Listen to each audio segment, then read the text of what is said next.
Live high school football coverage continues on 93.7 KKRL. We are in the Gatorade broadcast booth tonight in Sergeant Bluff alongside Terry Kasperbauer. I am Nick Brink. So good to be with you tuning in tonight, and we should have a fun matchup. 4-2 Carroll, 6-0 Sergeant Bluff Luton for the Carroll Tigers. Not that you can overlook the next two opponents.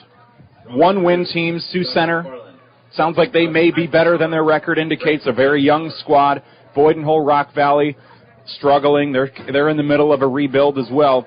But for Carroll, biggest test over the next 3 weeks is tonight. If they could come out of here with a win and then take care of business the next 2 weeks, as they should feel like they could and should be able to do, the Tigers could and hopefully can be back in the postseason as at least a 2 seed in the district. But again, you've got to win tonight. That's the big story. You lose tonight, nothing in your own hands. Right. You do not control your own destiny. And so, other than winning both the last 2 games, exactly, and then see how everything else goes. So let's take a look at our starting lineups. Coin toss is just wrapped up. Who will be on the field first? Sergeant Bluff won the toss but deferred, and Carroll High chose to receive. So offense will be on first for Carroll High. Let's take a look at that Carroll offense. Carter Essick, the senior quarterback. The running backs, Tayden Peterson, a senior. Junior, Kieran Polking. The tight end is Owen Clucky, a senior. Receivers, seniors, Reese Zigman and Maddox White. The offensive line, the tackles are Logan Menken and Jaden Flug, a pair of seniors. Noah Henners is a senior guard. Gavin Holt, a junior guard. And the center is senior Mox Olberding. And for the Sergeant Bluff Luton defense, we will see them first. Defensive line, 3 seniors, Alex Wilson, Roman Mustin, and Blake Dunnigan. The linebackers are a pair of juniors, Joe Hardy and Abram Kiokanchan. And then the inside linebacker, Caleb Pendergrast. He is a senior.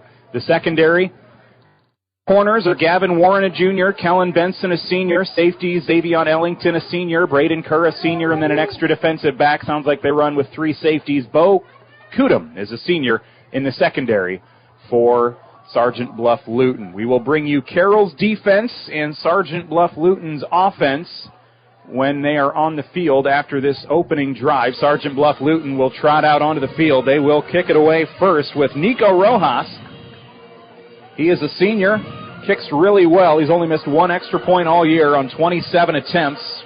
He's got some touchbacks. He's got the leg. And he's 1 for 2 on field goals. He will line up at the left hash, Sergeant Bluff. Setting up the tee at the 40. They will kick from right to left, and the Carroll Tigers will send Carter Smith and Traven Childress deep to return from inside their 10-yard line. And they'll be backed up to their south end zone to return this one. Rojas kicks it end over end, returned by Childress from the 11 on the near hash. Cuts to the near sideline, 20, 25, angled out of bounds near the 30-yard line. And the Carroll Tiger offense will come out onto the field first. Sergeant Bluff Luton, not a team that has trailed much this year. Carroll would love nothing more than an opening drive touchdown. Yeah, and then my understanding is last week was the first time the Tigers have not scored on their opening drive. So it'd be nice to get back to that right now. And this is right where Coach Rowetter wants to have the ball on a hash mark, and look for him to run a lot of plays to the short side of the field because of how Sergeant Bluff Luton aligns their defensive players. 69 degrees here in Sergeant Bluff, just south of Sioux City. Northeast wind around 10 miles an hour. Fair skies, a few clouds. Beautiful night for football. When you get to October, you don't know what to expect. Here's that double handoff, and they trap it right side. Kieran Polking ends up with it. He'll cross to the 33 on the counter play, and a quick pickup of about 3 for the Tigers. Yeah, Sergeant Bluff Luton will run that, call it a three-man line, but they'll bring a couple linebackers up on the line of scrimmage, so it'll look more like a 5-man front defensively. 30 seconds into this opening quarter, just underway. No score on our Dries Company Eco Water Systems scoreboard alongside Terry Kasperbauer. I am Nick Brinks, and we come to you from the Gatorade broadcast booth. Gatorade distributed by Pepsi Beverages in Carroll, helping athletes fuel, recover, and perform. Tayden Peterson flanks right hip of Essex. Shotgun snap, handoff. Peterson shakes off one tackler left side, gets the edge, cross the 30, 40, still on his feet, pushed out just shy of midfield. Nice yardage here a minute into the contest. He'll pick up 10 and a first down. Yeah, nice play by Tayden. Little pressure in the backfield there. Sergeant Wilson did get some push up field, but he was able to break that tackle, then outran the linebacker and corner to the outside, and that time we snapped the ball with about 4 seconds left on the play clock. So now they restarted the play clock here, but the ball went out of bounds, so the clock's not running anyway, so it doesn't.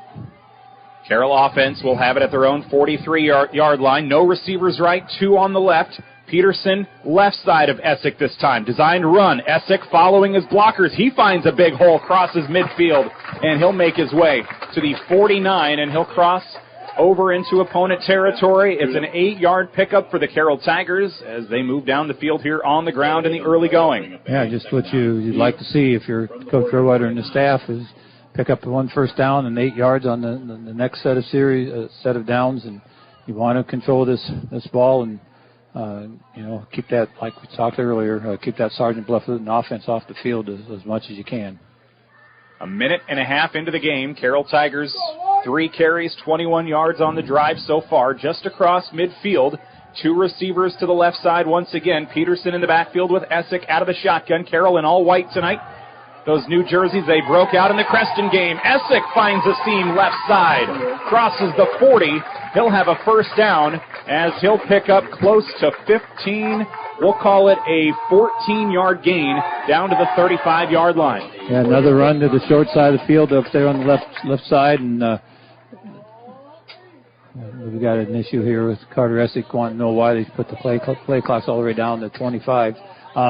Carter just followed behind his 2 pulling linemen out in front of him, and Peterson as well leading the way there. And big yardage and another first down. 14-yard scamper for Essick. Back-to-back runs for Carter. 22 yards on those 2 carries. 1 receiver each side. Shotgun for Carter Essick. Handoff left side. Taden Peterson stopped in the backfield. That'll be a loss of 5 on the play. And actually that might be generous. Maybe a 7-yard loss back to the 42. They snuffed that one out, and they stuffed him. Nowhere to go. Big loss for the Tigers on the run. Yeah, and I think it was Hardy maybe coming up from his outside linebacker spot there. And, it was. Was all in the backfield and unaccounted for. Probably on some type of stunt there, anticipating since we've been running to the short side of the field that we might do it again. And so probably in got to go passing situation here. Don't have to get it all in one play. Got 2 plays to get the 17 yards. Joe Hardy, the junior for Sergeant Bluff Luton, 7 tackles for loss on the year now. 2nd down and 17. Shotgun. Ball is on the ground. The Tigers are just going to have to jump on it back at the 49. A promising drive has come off the rails here on the last couple plays.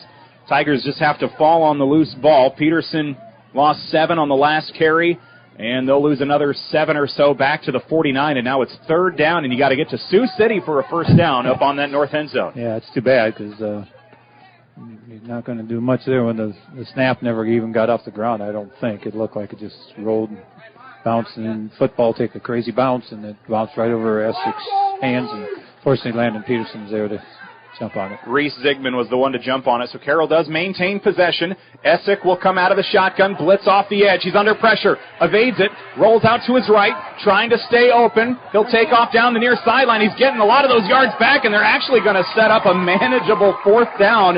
About 7 yards to go. He's going to run for 17.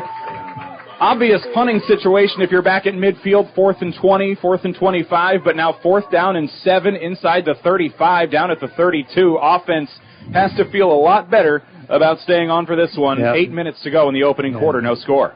I know Carter just out of breath there on the run, or if it, on the hit, kind of maybe it's knocked the wind out of him a little bit, but nice job by Carter avoiding pressure, and then right side was wide open for him to run, and he took advantage of it. So see what they can dial up here on 4th and 6, 4th and 7. It was about a 17-yard gain. 40 yards on the ground on 3 carries for Essick on this opening drive. 4th down, 2 receivers left. Essick steps back under pressure again. Dumps it off over the middle, wide open. Owen Clucky inside the 20.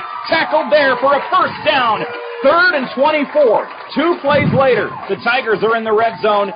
It's about an 8 or 9 yard completion to Owen Clucky to the 18. Yeah, nice job giving Carter just enough time. He stepped out of the pressure a little bit and gave Clucky time to cross the field from right to left and cleared that area out, got him open and hit him in stride, and big 2 big plays in a row there by Carter.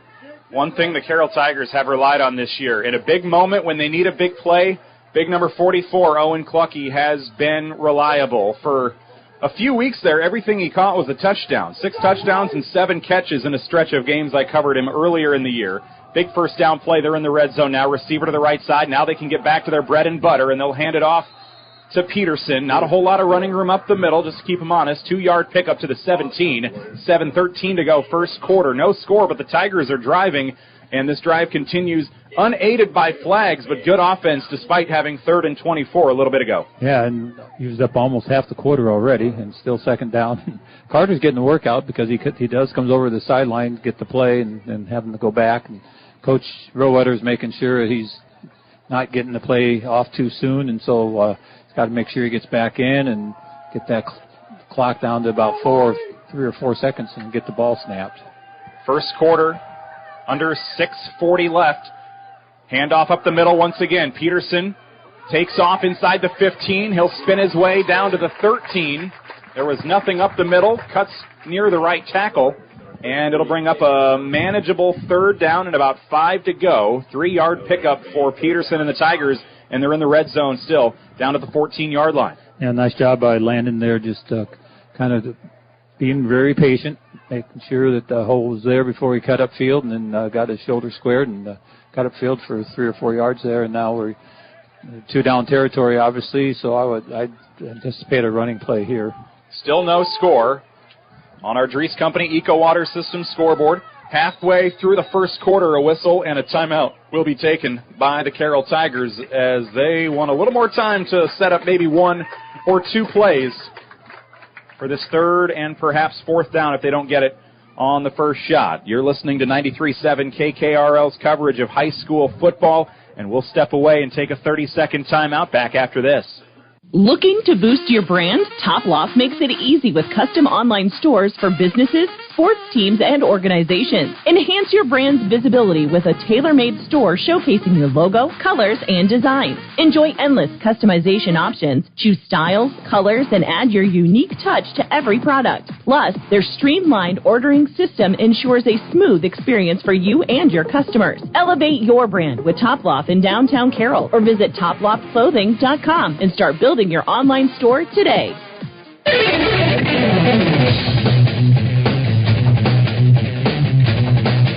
5:54 left in this first quarter. Play clock was winding down. Carter Essick, wise play just to call the timeout and preserve a delay of game penalty. And they're at the 14. They need the 9 for a first down on a drive that has been efficient and successful thus far. 44 rushing yards, 12 yards on a pass play to Owen Cluckey. 3rd down and 5. Reese Zigman, the receiver to the right. Tight ends bunched up on the left side. Essick out of the shotgun with Peterson in the backfield. Another bad snap. Essick picks it up, and he's going to throw it down the near side. It's going to be intercepted, though. He tried to find Kieran Polking at the 10. Polking actually had a good shot at it, but the defender jumps the route, and it'll be picked off by Xavion Ellington, the senior that we will call his name on offense quite a bit tonight. One of those situations where, sure, the bad snap, not great. Yep. But maybe jump on it, settle for a long field goal or another down. I will say that almost worked, but the defender got to the ball a little quicker than Polking. Yeah, it was a 50-50 ball, but more in the favor of the Sergeant Bluff Luton defender. So now we'll see this very run-heavy offense from Sergeant Bluff Luton, and it'll be a keeper for the quarterback, Isaiah Jervik, the junior, with 6 rushing touchdowns, 418 rushing yards on the season. He's only passed for 339 and 4 touchdowns. A week ago, he passed the ball 4 times, 1 completion for 14 yards. If they don't have to pass the ball, they don't want to. No. And everybody knows it, but they can burn you when necessary. He does pick up 2 with forward progress before being thrown down in the backfield. They'll come out with 3 receivers to the right, but those receivers, we will see them run the ball more than anything tonight. Here's an Ellington carry. He intercepted the ball a moment ago. He'll be downed at the 25-yard line. A pickup of about 5. It'll be 3rd down and 2, 5 minutes to go in the first quarter. We'll take you through their starters in just a moment. Yeah, and the big thing for the Tiger defense is they got to know they got to be disciplined. They got to know their job and do their job and not try to do anybody else's. Everybody's got a job to do here with all their different motions and different guys that they can carry the ball. So you got to stay home and you got to read your keys and be in the position to make a play. 3rd down and 2. They will send Joe Hardy in motion. They'll pitch it back out to him. He's got a 1st down. He's across the 30, down at the 32. He's one of the wing backs. Joe Hardy, a junior. Ryan Hughes, a sophomore. Their running back is Xavion Ellington, a senior. Tight ends are Gavin Warren and Gavin Merrill, a pair of juniors. And the offensive line, left to right, Blake Dunnigan, a senior, 6'4", 235. Alex Wilson, 6'2", 265. The center is Avery Hayes, a senior, 5'10", 230. Right guard, Roman Mustin, a senior, 5'9", 205. Right tackle, Avery Jacobson, a junior, 6'4", 240. 1st down, handoff. They go left side. Ellington finds a big hole. He'll get to the 43-yard line, and it's a 10-yard pickup. They'll move the chains again. Sergeant Bluff Luton moving down the field here with another 1st. Yeah, other than the first play when the quarterback got stopped for very little gain, Jervik, since then they've been running to the outside and finding some success. 1st down and 10 from their own 44. Sergeant Bluff Luton with the football. They're in gray jerseys, orange numbers. Kind of hard to see the jersey number.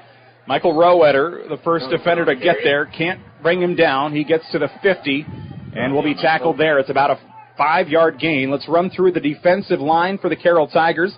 Noah Henner is a senior. Miles Puden's a sophomore. Jason Avalez, a senior, back after injury. Caden Malhoff, a senior for Malhoff. I'll give you the linebackers after this 2nd down and 4 play. Handoff. Nope, they're going to keep it with Jervik. He takes it up the middle, runs into the linebackers, and he'll be stopped at the 49-yard line of Carroll. Forward progress will mark it down. 3rd down and about 2, a couple yards on the pickup. The linebackers tonight for Carroll, Quentin Polking, a junior, Taden Peterson, a senior, junior Michael Rowetter, and in the secondary, it'll be Maddox White, a senior, Carter Smith, a senior. The 2 corners and the safeties are seniors Edric Heisterkamp and Reese Zigman. 3rd down and 2, big chance at a stop here for this Carroll defense. From the 49-yard line, 2:45 left, 1st quarter, no score on our Dries Company Eco Water System scoreboard. And Sergeant Bluff Luton jumps early, a false start. One man went in motion, and then Xavion Ellington flinched. And now 3rd and 2 becomes 3rd and 7. Yeah, that potentially be a big play. The Tigers defense got to take advantage of that now. And yeah, that was an easy call for the officials. Sergeant Bluff Luton had their wing back come in motion, and Ellington, the fullback, forgot he was in motion and took off a little early, and so big third down play here.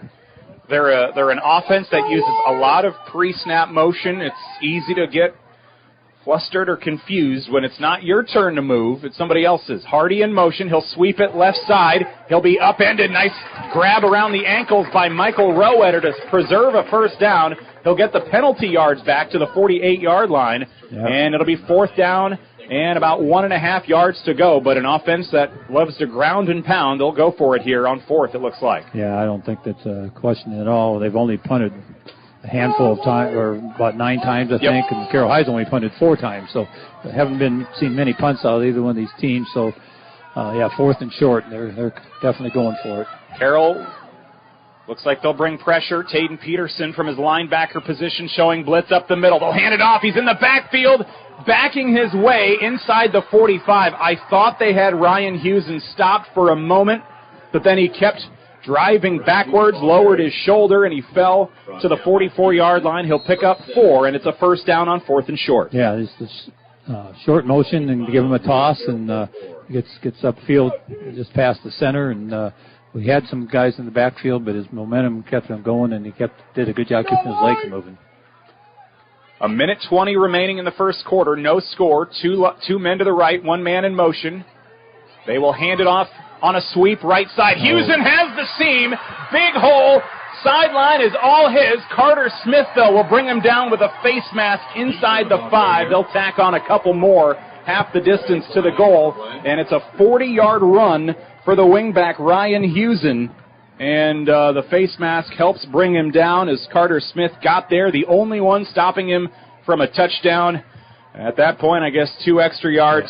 What gives? Yeah, you got to bring him down whatever way you can, and they're just having a lot of success going right or left and going off that 5 and 6 hole, and sometimes out on the 7 and 8, getting wider. But yeah, we've corralled them up the middle. It's everything on the outside is giving us problems. 40-yard pickup, first down and goal from the 2. 68 seconds to go in this first quarter. No score, and they'll line up. Isaiah Jervik, the junior, under center. They'll hand it off up the middle, and they'll scamper into the end zone. I think Jervik kept it, maybe. Nope, gave it to Hall. They give it to Joe Hardy, and that is a spot on the field where it's almost impossible to see the numbers on the backs of the Warriors jerseys, so we will take the public address announcer's word for it. Joe Hardy's 4th rushing touchdown of the season, with 55 seconds to go in the first quarter, and now Nico Rojas, the senior, will come on for the extra point. 26 of 27 on the year. They'll snap. The hold is good. Kick is on its way, splits the uprights, and Sergeant Bluff Luton takes advantage of the Carroll interception in the red zone. And they drive down the field for a 7-0 lead. Joe Hardy caps it off with a 2-yard touchdown. Sergeant Bluff Luton on the board first. 7-0 over Carroll at home on the Dries Company Eco Water Systems scoreboard. Back in a moment to the Gatorade broadcast booth after this. Financial planning can be easy to avoid, but in these uncertain times, it should be your top priority. Now's the time to put Silverleaf Wealth Management on your team. Whether you want to plan for retirement, better manage your investment assets, or fund your kids' education, Silverleaf Wealth Management can help you discover, design, and implement a plan for pursuing your goals. Visit us online or schedule a consultation with me, Ann Slechta, today by calling or texting us at 712-775-2251. This is Silverleaf Wealth Management of Carroll, Iowa. Hello, this is Dr. Michael Dirks, orthopedic surgeon with St. Anthony's. I'm excited to have joined the team here at St. Anthony's, your local sports injury experts.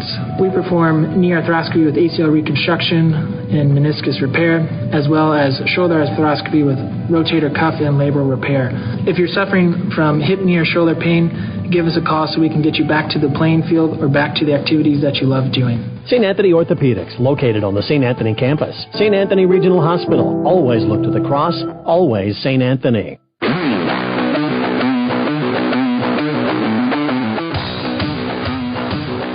Sergeant Bluff Luton will kick it away after the touchdown drive. It'll be a touchback over the head of Traven Childress. Tigers had a promising opening drive. An interception in the red zone on a bad snap that went over the quarterback's head. Essick tried to make a play, had a man open actually, but he was under a lot of pressure and it was intercepted. And then Sergeant Bluff Luton moves down the field pretty easily, and they score on 10 carries, 86 rushing yards, and they cap it off with the Joe Hardy 2-yard touchdown run. 55 seconds to go in the first quarter. It's a touchdown lead for Sergeant Bluff Luton, 7-0 on our Dries Company Eco Water Systems scoreboard. You're listening to 93.7 KKRL. The Carroll offense back out on the field, and they'll try to tie it up. They'll hand it off up the middle, and Taden Peterson gets a nice gap created by his offensive line, runs right through it, and he'll take it out to the 25-yard line. I don't think he was hit until he got to about the 25 and then immediately brought down. 5-yard gain. Yeah, nice job up front. The linemen doing their job, and obviously we'll take the 5-yard play, and it's important now that we keep possession here a while, get some first downs, and maybe able to punch one in this possession. From their own 25, this may be the final play of this opening quarter. Under 20 seconds to go. Play clock down to 6. Snap from Essick. Handoff, Peterson. He'll take off up the middle. He'll be a yard shy of a first down. He'll get to the 29-yard line as the final 6 seconds tick away. 1 quarter in, about 20 minutes is all it took.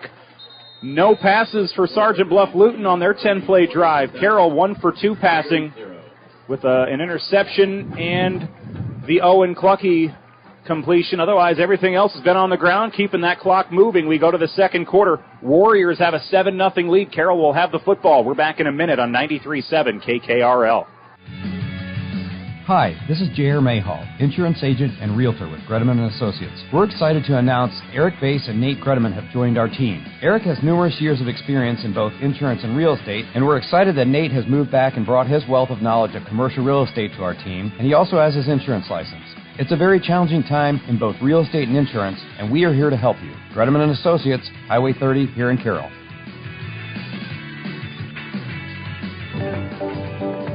From footings to framing to finish, for farm, home, or commercial, Wall Lake Lumber Company has been proud to help our communities grow. With 4 convenient locations and one of the largest building material inventories in the area, we are sure to be able to fill all your building needs. From project design and estimating to friendly advice, we can't wait to be part of the process for you. Wall Lake Lumber, with locations in Wall Lake, Lakeview, Odebolt, and Carroll. We're not your grandpa's lumberyard.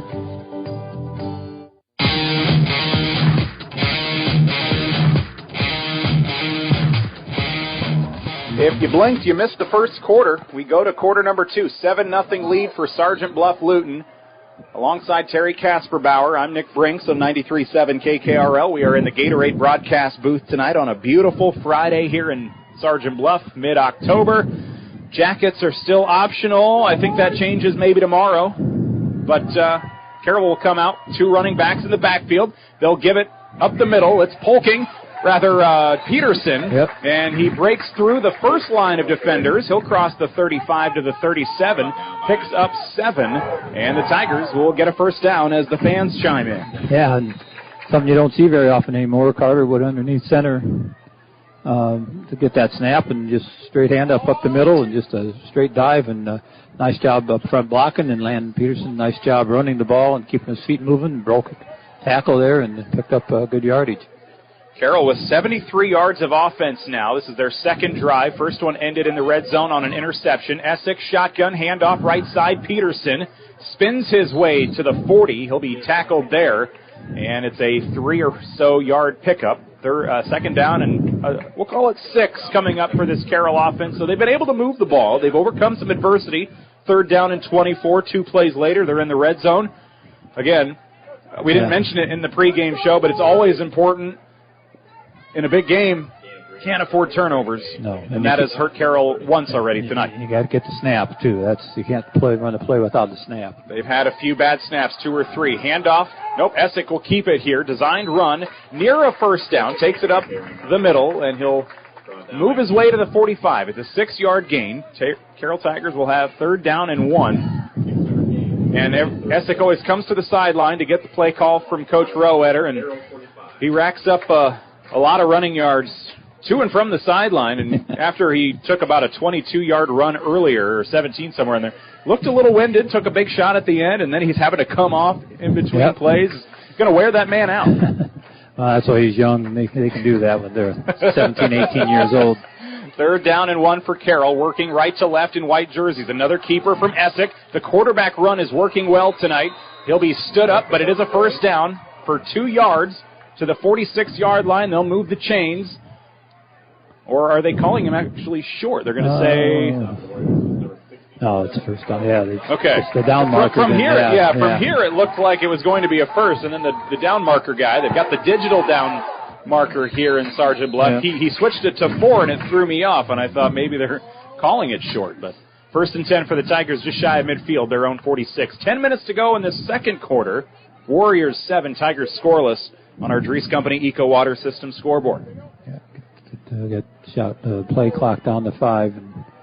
3, 2. Essex snaps it at 1. Rolls out to his left. He wants to throw. Airs it out, looking down the near sideline for Zigman. It's going to be intercepted in the secondary. And this time they were looking for Reese Zigman on a designed pass play as he rolled out to his left. And Gavin Warren, a team-high 4 interceptions on the season now after this one deep down the field. And Essex and Coach Rowetter will walk together to the sideline. Second turnover for the Tigers in this opening half. They're down 7-0. Yeah, and Zigman was looking for the pass to the outside, so more towards the sidelines, and Carter threw it more to the inside, and the defender had position there, and there was nothing Reese could have done there to break that up. 2.5 minutes into the second quarter, 9.5 left, 7-0 Warriors. They have not really been stopped on the ground. They've been very efficient. Quarterback design run. He'll take it to the 24-yard line, a 2-yard pickup for Jervik. Again, they do not throw the ball much. 1 for 4 passing last week, a 14-yard passing night from Jervik. He ran for 87 yards against MOC Floyd Valley. Xavion Ellington, 86 rushing yards, 3 touchdowns. Joe Hardy and Ryan Hewson both running over 100 yards. 4 guys last week rushing for more than 80 yards for this Sergeant Bluff Luton offense. A lot of stables in that. Second down, they'll sweep it left side. Bo Kudum gets his first carry from the wing-back position. Still on his feet, finally drug out of bounds by the ankle near the 40. And it'll be a 15-yard gain on Kudum's first carry. Sergeant Bluff Luton nearing midfield. They're at their own 40-yard line, up 7-0. Yeah, another one of those horses in that stable, and we're controlling everything in between the tackles. It's when they get outside the tackles that we're really having a hard time containing their running backs. Second quarter, 8:49 left. We've got the Culver's halftime show coming up at the end of this second quarter. Early motion from the offense. They fake the sweep. Jervik takes off and runs with it. The Carroll defense snuffs that out. I see Noah Henners and company in to bring him down. No gain back at the 40. Yeah, Henners, and now we got Jason Navilas back this week, so that helps. And it actually helps the offense, too, because Gavin Holt had to go both ways when Jason's been out the last couple of weeks, but now he's only has to concentrate on offense. I think that's a big part of why we're having success running the ball. 8:17 to play in the first half. Sergeant Bluff Luton at their own 40-yard line. All running plays so far for Sergeant Bluff Luton tonight. Another one here. Jervik shakes off the first tackler. The second, third, and fourth white jerseys are able to bring him down for another no-gain play. And it'll be 3rd down and 10. Carroll needs a stop here, as their defense has held so far on the first 2 downs. Yeah, if they were going to pass, I would think this is it. Henners, 2 plays in a row. Nice job getting in the backfield, and that time he had help from poking. 13 rushes, 104 yards of offense on those carries for Sergeant Bluff. Jervik under center, Kudum in motion. They sweep with him Still to the left. Pass. And they will get back to the line of scrimmage again. So that is almost impressive how you can run 3 times for 0 yards in a row. Not a loss, not a gain. Literally back to the line of scrimmage all 3 times. Give the Tiger defense some credit. Yeah, that's right. And I'm sure Sergeant Bluff has found success in the past where they could run the ball on 3rd and 10 and still pick up the first down. But the Tigers did a nice job stuffing that there. So the second interception thrown by the Tigers, they force a punt, and we will see Gavin Merrill come on to punt for the 10th time this year. 6-0 Sergeant Bluff Luton, 4-2 Carroll, a matchup here in 3A District 1. A short punt, it hops 20 yards, or it flies 20 yards and then rolls for about 10, and Carroll will take it at their own 28-yard line. They've been able to move the ball on offense. Yep. Ground game's been working pretty well. They've sprinkled in a pass play here and there, and unfortunately a couple of them have been intercepted. But they've had looks, and they've had success. They just got to, not end drives and turnovers. Yeah, the positive thing is Carter's completed all his passes. The negative part is that, unfortunately, only one of the 3 went to the good guys, and the other 2 went to the Sergeant Bluff Luton defensive back. So see what we can do with our 3rd possession. 3 passes all to guys in orange and black and white. Yeah. Sergeant Bluff Luton, also an orange and black color scheme school, although they are in gray jerseys tonight. We've got a whistle and a flag on the snap on the near side where either 14 here was Gavin Warren and Owen Clucky were facing off. And this will be against the defense, 5 yards. Okay. Somebody was lined up offside. It was going to be either, I didn't know if Owen had moved out here early. It didn't look like he had, or had lined up offside, one of the 2. But usually he's good about checking with the official on his side to make sure he's on the line of scrimmage. So 6:40 remaining second quarter. Carroll scoreless. They trail 7-0 on the Dries Company Eco Water Systems scoreboard. Alongside Terry Kasperbauer, I'm Nick Brinks tonight on 93.7 KKRL. Essick out of the shotgun with Zigman and Peterson in the backfield. Essick looks to the left. That's going to be dumped off and caught at the first down marker to the 39-yard line. This will be Maddox White hauling it in. It'll be just his second catch of the season. They don't involve him a ton in the passing game. He's been a starting receiver all season. He is out there blocking, play in, play out. He gets a first down here on his second catch of the year. When I left his hand, I thought he was looking for Reese out here coming out of the backfield, and he was well covered, and I thought, oh, boy, this is not going to be good. But fortunately, it was White that he was passing the ball to, and nice play, get a first down. To their own 39. Tiger football, one receiver on each side. It'll be a handoff this time to Zigman. Flag down to the line of scrimmage across midfield, and he is pushed out at the 49. It'll be a first down, but the flag right where the center was standing. Yeah, it's usually a holding call where the flag's at. And Mox Olberding, the first one walking back. So that one may have been on him, judging by how quickly he was walking backwards. That'll wipe off about a 13-yard run for Reese Zigman. And at least from where I could tell, that play went to the near side, kind of a pitch out. I don't know if the hold on the interior of the line really had a whole lot to do with the play. Probably not.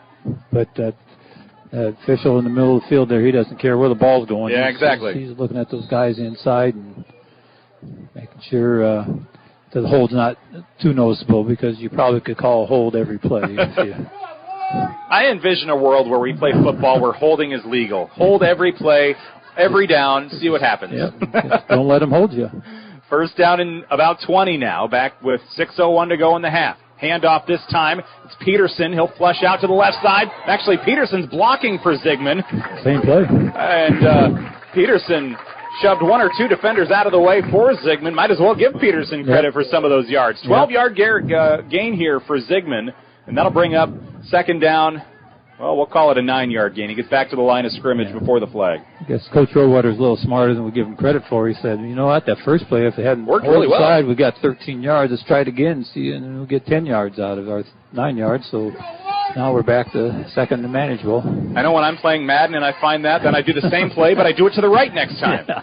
Second down and 10, two in the backfield with Essick. It's a pass play. Essick rolls out. All day to throw. Now the defense starting to get to him. He's going to get rid of it. He gets to the line of scrimmage with it. It'll be incomplete. Looks like he was out of the tackle box. No intentional grounding. 3rd and 10 for the Tigers. Yeah, I'm kind of surprised that we went with the straight drop back. I thought maybe play action a little bit there. And that time, if he had seen Zigman right off the bat, he had him open out here in the left flat on the short side of the field. Eventually he was covered, but right away he was wide open to get it. You know, a guy like him, you get him the ball early and let him get all those yards after catch and can pile up some yards. First pass of the night that was not caught by somebody. 2 Tiger receptions, 2 defensive receptions for the Warriors. Essick will hand it off. They do the counter play. Peterson then gives it to Zigman. He'll only pick up 2 to the 41-yard line. And Mason Stitz and the punting unit will have to come onto the field for the Tigers. They haven't had to send the junior Stitz out much this year, just 4 punts. 4th down and 8 with 5:20 left in the half. Offense unable to make a whole lot happen on this drive. Yeah, and I'm sure the Sergeant Buff-Luton coaches are telling them last week we ran a fake punt. Zigman ran it, 50-some yards to get Peterson in the end zone a couple plays later, or maybe the next play? I'd be surprised if we try that here. He is in between the center or the long snapper and Stitz, so you can't rule anything out. Just shy of midfield, 41-yard line. The snap back to Stitz. Nice. High spiraling kick. It'll go over the head, and it will roll into the end zone, though. Got a lot of distance on it. That one was going to roll more than 59 yards. Wow. End zone got in the way, though. Still, it'll be about a 39-yard net punt. Yeah. Right at his season average. That could have taken a right-hand turn when it hit the ground. That would have been awesome. Or it was straight up in the air, but unfortunately it just bounced and rolled right through the end zone. Gavin Warren was the punt returner. He had 1 interception earlier, and the other one belonged to Xavion Ellington. A couple defenders in the secondary with interceptions so far for Sergeant Bluff Luton. Warriors have the 7-0 lead. Jervik, they're going to throw it. They're going to air it out near sideline, and this time it's Zigman. He returns the favor. He intercepts it at the 42-yard line. First time all season Sergeant Bluff Luton has been intercepted. Tigers will take it in opponent territory. Yeah, and I was just about ready to say we've got to be careful here. Think that they're not going to pass, but they don't do a play-action pass. They just come back and pass and a little wheel route out here, and Reese did a nice job staying with the back, coming out of the backfield, and kept his hands off of him and was in great position to make that interception. Unfortunately, after he made the interception, the receiver was right there to tackle him, or he turned him hard ways. So Carroll will take over. This drive begins at the 41-yard line. Everybody defensively is within about 6 yards of the line of scrimmage. They see it. They're going to go deep. Essick, wide open far side. Clucky's got a first down at the 30, but a flag down on the near sideline at the 28-yard line. Maybe and I wonder if that's holding. A defensive hold. Yeah, where the flag's at, usually it's defensive holding back there, but until we see it. For the moment, it is about a 10, 11-ish yard completion for this Tiger offense. Yep, defensive holding. So it will be a first down for the Tigers. The pass play to Clucky will stand. And when I saw that everybody on defense was within about 6 yards, I thought, well, watch out. This one may be going down the field. And Clucky was open. If he could have been maybe led a little further to the outside, I think he could have taken it to the house. Yep. Nonetheless, it'll be Carroll football. At the 30, they'll just decline the penalty. Yeah, and I know Carter does have a green light to check off plays. I don't know if that's one of the plays he has an option to go to if he sees the defensive alignment that we had there. But if that was the case, he did a nice job calling the play that was going to be open, and now we're back in business again. Tigers trail. Just over 4 minutes to go in the first half. 7-0 on our Dries Company Eco Water System scoreboard. Essick out of the shotgun. Peterson left side. Essick steps back to throw. Rolls out to his left. Dumps it off in the flat. Zigman inside the 30 to the 25. Not going to get a whole lot of yards. Essick was so far behind the line of scrimmage, about 15 yards when he let it rip. And it will only go for a 5-yard completion, but Zigman was open. Yep. And it's 2nd down and 5. Yeah, holding on that hip a little bit. Nice catch, because that was not a good, easy pass to catch. And Carter backpedaling pretty much there and throwing to his left. And Reese did a nice job limping a little bit coming out of the huddle. Clock continues to wind. A big opportunity for the Tigers on this drive. They get the interception in opponent territory. Tiger football, 2nd and 5. Pitch out left side. Peterson almost blown up immediately. That could have been about a loss of 5 or worse, as he was hit pretty much right when he received the pitch, and he somehow only loses 2. Yeah. But that could have been a disaster for Carroll. It'll be 3rd and 7. Yeah, it was amazing that he held on to the football, because that was a simultaneous catch the toss and get hit almost at the same time. And he somehow got 3 yards more than he could have. Yeah. So it'll bring up 3rd and 7. They're at the 27 of the Warriors. Under 3 minutes to go in a lightning-quick first half.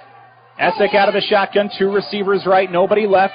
Essick to throw. It's a blitz. They'll dump it off in the backfield. The throw is behind Peterson, and he'll be down for a 3-yard loss. A drive that starts thanks to the interception from Reese Zigman will come up empty. 4th down and 10, but not a field goal or a punt situation. So 4-down territory for the Tigers offense. Yeah. We might have to take a timeout here and decide talk this one over or not. But I can't see the scoreboard. 2:20 remaining. Yeah, I might want to let this clock run down, take a timeout.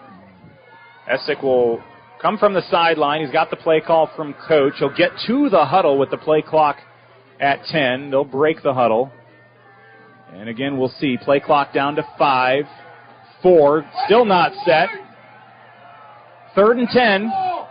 And they'll take the delay of game, it looks like. Well, or maybe they took the timeout. Over here, so I think Coach Rowetter got the. I think he got the timeout called before. So they will preserve 3rd down and 10. But a timeout taken by the Tigers. Under 2 minutes to go in this first half. It's a 7-0 lead for the Sergeant Bluff Luton Warriors. Tigers 4th down when we return in 30 seconds. You're listening to 93.7 KKRL live from Sergeant Bluff. Since 1925, Eco Water Systems has been proud to provide the Carroll area with the level of quality and service their customers deserve. Now, Dries Company could not be more excited to continue that tradition. That's right, Eco Water Systems is now Dries Company Eco Water Systems, combining two names you know and trust to provide you with the absolute best in your water needs. Dries Company Eco Water Systems. Call us today, 712-792-3434, or stop in and see us at 609 North Carroll Street. Let's solve your water issues together.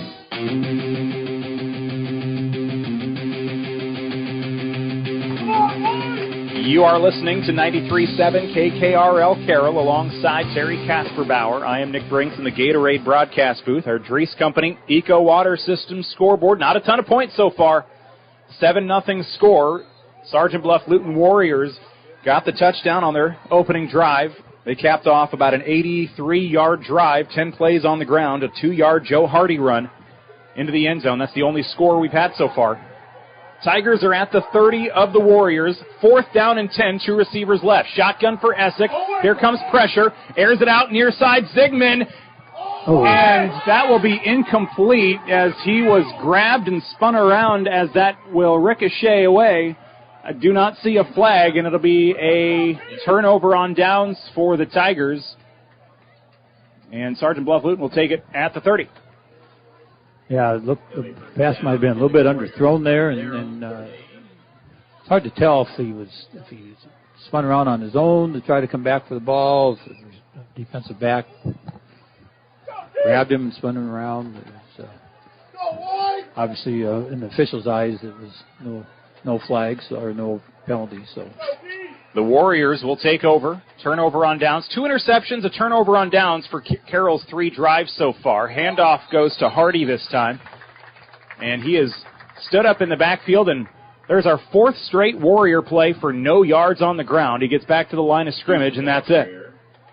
Yeah, Sergeant Bluff getting the ball to start the second half. It's really important we hold them out of the end zone here, and I don't know if they're going to try to break something long here, or I don't think they're going to put the ball in the air, but I think they're probably going to look to get something outside and maybe break something with their speed.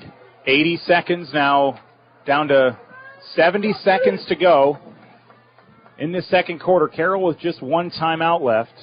They'll hang on to it. Hardy in motion. They'll sweep it to him on the left side. He'll get to the outside edge. It's a foot race down the far sideline. Maddox White shoves him. Roeder takes him down from behind. A big run. It'll be a 45-yard pickup. First down. They did not look like they were going to try too hard to move down the field, but you break off a big run, and now you're just outside the red zone, and now the Tigers are going to have to step up their defense, and the Warriors will pick up the pace offensively. Timeout taken by Sergeant Bluff Luton. 51 seconds left in the half. Yeah, and the Sergeant Bluff was content letting the clock run. They ran the play clock down to 1 second there, but not knowing that they haven't had any luck up the middle, you had to know that they were going to try to find something on the outside, because that's where they've had all their successes out there. And now the Tigers got to really buckle up here, and defensively they got to keep the Warriors out of the end zone. But the Warriors still have 2 timeouts left, so I'm sure they're going to be content running the football some more. Their sweeper power play, whatever you want to call it, off the motion has been really good for them. So was the toss. So I would anticipate them to again try to run the ball to the outside, and they've had a lot of luck running to their left. So we'll see what happens here. 25-yard line, knocking on the door of the red zone. They're headed to the north end zone here in Sergeant Bluff, just south of Sioux City on 93.7 KKRL tonight. I'm Nick Brinks with Terry Kasperbauer in the Gatorade broadcast booth. Isaiah Jervik, the junior quarterback. He'll line up under center. 2 men in motion at the same time. That won't work. Nope. Joe Hardy, he got the handoff on a sweep to the left, but Hardy and Husen were both in motion, and that was over from the word go. Yeah, and for Husen's sake, it's a good thing they both had their heads up. Because it could have been a collision. They were both going the same way. If he ran into Hardy, my money's going to be on Hardy winning that battle because he's a lot bigger dude than Hewson is. 6'3", 210 versus 5'9", 175. Yeah. That's a break for the Tigers. Again, two guys in motion here, and so we got to take advantage of this 5-yard penalty here. So if you're Carroll, obviously they're close enough that they're going to air it out eventually if they have to. Right. Maybe they can force another mistake, intercept it, and maybe go to the house. With 2 timeouts left, I'm sure they're going to try. Yeah, they don't need to yet. But now it's first down and 15. If Carroll can snag a couple of 0-yard gains again, 0-yard stops. So and now we're waiting on something. Official is standing over the ball. Not quite sure what the hesitation's about here, and now the umpire in the white hat, he'll say go. Okay. 51 seconds to go. I think they had to add 2 seconds to the clock. Okay. Jervik under center. This time only one goes in motion. They want to throw. He'll roll out to his left. Jervik airing it out. He's got a man open. Just overthrown. It was intended for Gavin Warren. He's got a touchdown catch this year.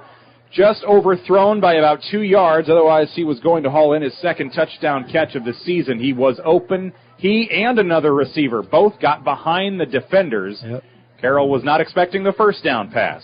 So Jervik shown there. He's got a good arm. Nice spiral. Just threw it out there.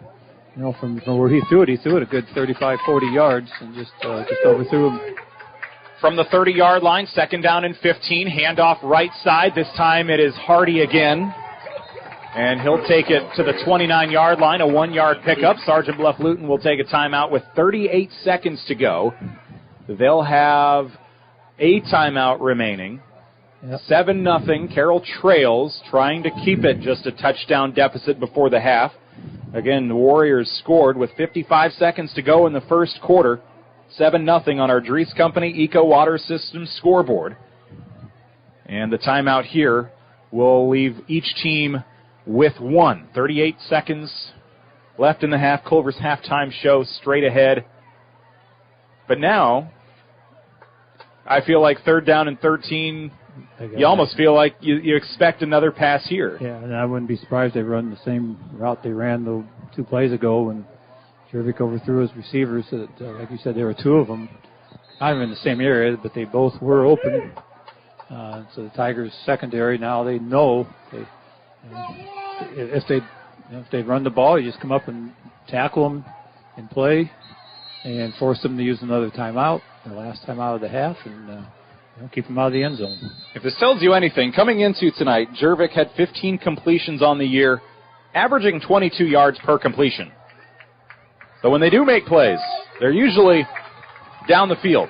Yep. Third down and 13, Carroll looking to avoid that. A receiver left, Jervik to throw. Pump fakes, now airs it out, high flying throw to the end zone, and they're going to throw the flag on Smith, but he never turned his head around, but I didn't really see a ton of contact. This should be a free first down. And now another late flag. I think both teams just picked up a flag. Yeah, I think theirs is going to be after the play. Receiver. 3 flags down on the field. I think one back where the Tiger defense was chatting, and then the receiver on the far sideline, I think he also picked up a flag. So probably, pass interference, and then two penalties for unnecessary something. Yeah. So this may take a little while to shake out. The one good thing in high school, pass interference isn't where if it's in the end zone, you bring it to the 1. Pass interference is a 15-yard. And from here, I guess it would be probably, half the distance to the goal, so 14. And then they called it unsportsmanlike after the play only on Sergeant Bluff. So their receiver ran his mouth too much. So this one in the end zone where that was also thrown for Sergeant Bluff Luton? Yeah, there were 2 flags on the pass interference and one on the unsportsmanlike. So it'll go... Sergeant Bluff Luton is marching backwards. Line of scrimmage was the 28, so they will get the 15. They'll get the half the distance to the goal here, and then will they just move back 15 from there again? Right. Yep. So they'll have to move back far. They'll go back. So there's the 14-yard penalty, half the distance to the goal, and now we're going to march 15 backwards. Yards back here, so we'll go right back to the 30. And there they go. They were off by 2 yards. They were standing at the 60. Now they go to the 14. In the end, it'll cost a yard, but it should still be first down, I believe. I think they get the automatic first down, right? So back to the 29-yard line. I'd be curious what was said. Yeah. It's like he didn't see the flag was thrown and then maybe ran his mouth that there should have been a flag, even though there was, and he got called. So I don't know. So they're bringing the markers back here to make it first down. They got to bring the first down markers back here. Yeah, the down marker guys, they're waiting to be told what to do, and now the officials have to talk it over. Yeah, they're still on the old. They're just waiting. You tell us where to go, and we will move. I believe it should be first down. First down. Pass interference gives them a first down, and then the shed ball. Should it just be first down and 10, or would it be first and 25? Just first and 10, you reset the spot, and then you just start over? Right. First and 10 from the 29? Yep. Unless they're told otherwise. So the line of scrimmage will be the 29, first down, and 10. And now I think they've got everybody situated and are ready to go. But they do get more downs, 32 seconds with one timeout. Under center once again, it's Isaiah Jervik. He's airing it out again. Same play. Looking deep, this time in the middle of the end zone. Up, knocked away, incomplete. Zigman in coverage. Yeah, he waves it off, incomplete. Good coverage again from the Tiger defense. Yeah, and it'll be second and 10. They changed and put Reese Zigman out there on their speediest receiver. And Sergeant Bluff Luton crowd and coaching staff, they wanted a penalty on Zigman for giving the incomplete sign after the play. But at some point, you got to let him play. Yeah, well, as long as you're not saying anything and you're not directing it at any specific player, I think they're going to let you do that. Second down and 10. Now Sergeant Bluff just playing 500 essentially. They've thrown it up to the end zone a few times here. Down the stretch. Fake handoff. Jervik rolls out. Throws back to the left. That'll be tipped. And it's caught and then drilled backwards by Peterson. They're going to lose almost 10 yards. And a timeout will take this one. They're back to the 37-yard line, and somebody just burned their final timeout. It was Sergeant Bluff Luton. Yep. So it's a loss of 7 on the play. It'll be third down and 17. That time they just tried to dump it off in the flat on the far sideline. I'm not quite sure who caught the ball. It was Ellington. It was in the 33. It might have been Ellington out of the backfield. I'm pretty sure it was Ellington. And then he was immediately lit up by Peterson. Yeah, and that's loss. That's Peterson's man coming out of the backfield as a middle linebacker there, and Tatum did a nice job. If it was a screen set up, somebody forgot to block him. And there was also somebody getting after the quarterback that tipped it a little bit. The ball got tipped into the air, and that gave Peterson just that skosh more time to get there before the ball did. Otherwise, I thought maybe there was a chance that was going to get intercepted. That would have been nice. We've got 19 seconds left now. So now Sergeant Bluff Luton, you run the ball and force Carroll to use a timeout, or run the ball, let the clock run out and take a chance if you might break a big one. Let's just chuck it deep to the end zone again. Yeah, let's see what happens. That could be... and it doesn't matter. They stay in the same formation under center. Jervik under... Fake the handoff, steps back to throw, airs it out over the middle of the field, this time intercepted by Zigman again at the 5. And now, how far can he go? Yep. He's to the 20, looking for blockers, 21-yard line, clock will stop with 7 seconds left. Zigman with his second interception of the night. And the Tigers will prevent the Warriors from adding to their touchdown lead going into halftime. And now, Carroll, I can't imagine they do anything outside of maybe a kneel down here. But then you've got Peterson. Maybe give him a carry and see if you can bust off a 45-yard run. I think we'll probably run the ball. Well, we're good and under center, so we might just take a knee. Yeah, I think this might be a kneel down. Yep. So Essick will line up and take the knee to go into halftime. No scoring in that second quarter. Sergeant Bluff Luton scored late in the first on a 2-yard Joe Hardy run. That's it for scoring so far. Warriors 7, Tigers nothing on our Dries Company Eco Water Systems scoreboard. 112 yards of offense for the Tigers, 143 for the Warriors. Both teams with 2 interceptions. Zigman with a couple for the Tiger defense. And the Culver's halftime show is coming up next here in Sergeant Bluff. Culver's celebrating 40 years in business and 12 years in Carroll. Culver's, welcome to Delicious. You're listening to 93.7 KKRL Carroll. From bump, set, spike to the crack of the bat. At Motor Inn of Carroll, we love our high school sports. And we love the opportunity to support our local schools, athletes, coaches, and parents. Through the hard work of our kids, we get the enjoyment of watching and listening to their activities. Other life lessons, like teamwork and citizenship, help create outstanding young women and men we are so proud to sponsor. Good luck to all of our local sports teams. From Motor Inn of Carroll. Thank you for calling Brinks Exteriors. This is Allie. Hi, we recently had a tree fall in our house, and I'd like to get an estimate or roof damage. Sure, we offer free on-site consultations for all our services. Great. While I have you, could you refer me to someone who can replace the drafty window? Brinks does windows too, with high-quality Energy Star products. What if we'd like to replace our siding? Brinks has you covered. Gutters? Doors? Our name says it all. Brinks Exteriors is your headquarters for all things exterior, from start to finish. Call 712-ROOF-PRO or visit BrinksExteriors.com. Hi, this is Michelle from Midwest Wholesale. Kitchen cabinets by Birch Manufacturing are built to inspire. We believe that every kitchen tells a story, which is why these cabinets align with your home's beauty. We offer a variety of different finishes, wood selections, along with accessories to create a customized style. And here at Midwest Wholesale, we've been designing cabinets for so many years and designed thousands of kitchens, bathrooms, and mudrooms in our area. Trust the experts with Kitchens Plus by Birch and Midwest Wholesale. How you want it, when you want it, where you want it, we deliver.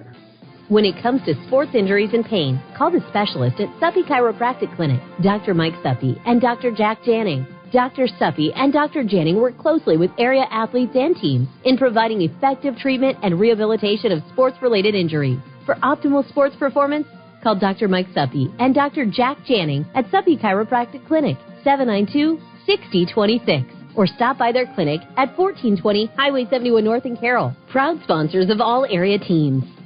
This is Don Neary from Avela Bank. Everyone at Avela Bank wishes the student-athletes success in their endeavors. We know to make a winning team, you need to put in the work, and that's what we'll do at Avela. We'll work to make sure your farm or business has the best financial opportunities available. We want to take the stress out of banking, allowing you to focus on what matters and what you love. Whether you own a business or own a farm, we're here to help you identify ways you can achieve your goals, and we will work hard to make sure you achieve financial success. After all, your success is our success. Avela Bank, member FDIC. Equal housing lender.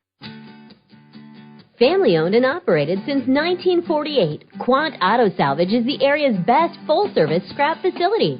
Whether you're looking to sell scrap iron, vehicles, or batteries, or you need to locate that difficult-to-find part for your vehicle, they have what you need. And if it isn't in stock, they can locate it with their nationwide parts database. Quant Auto Salvage. They sell the best and recycle the rest.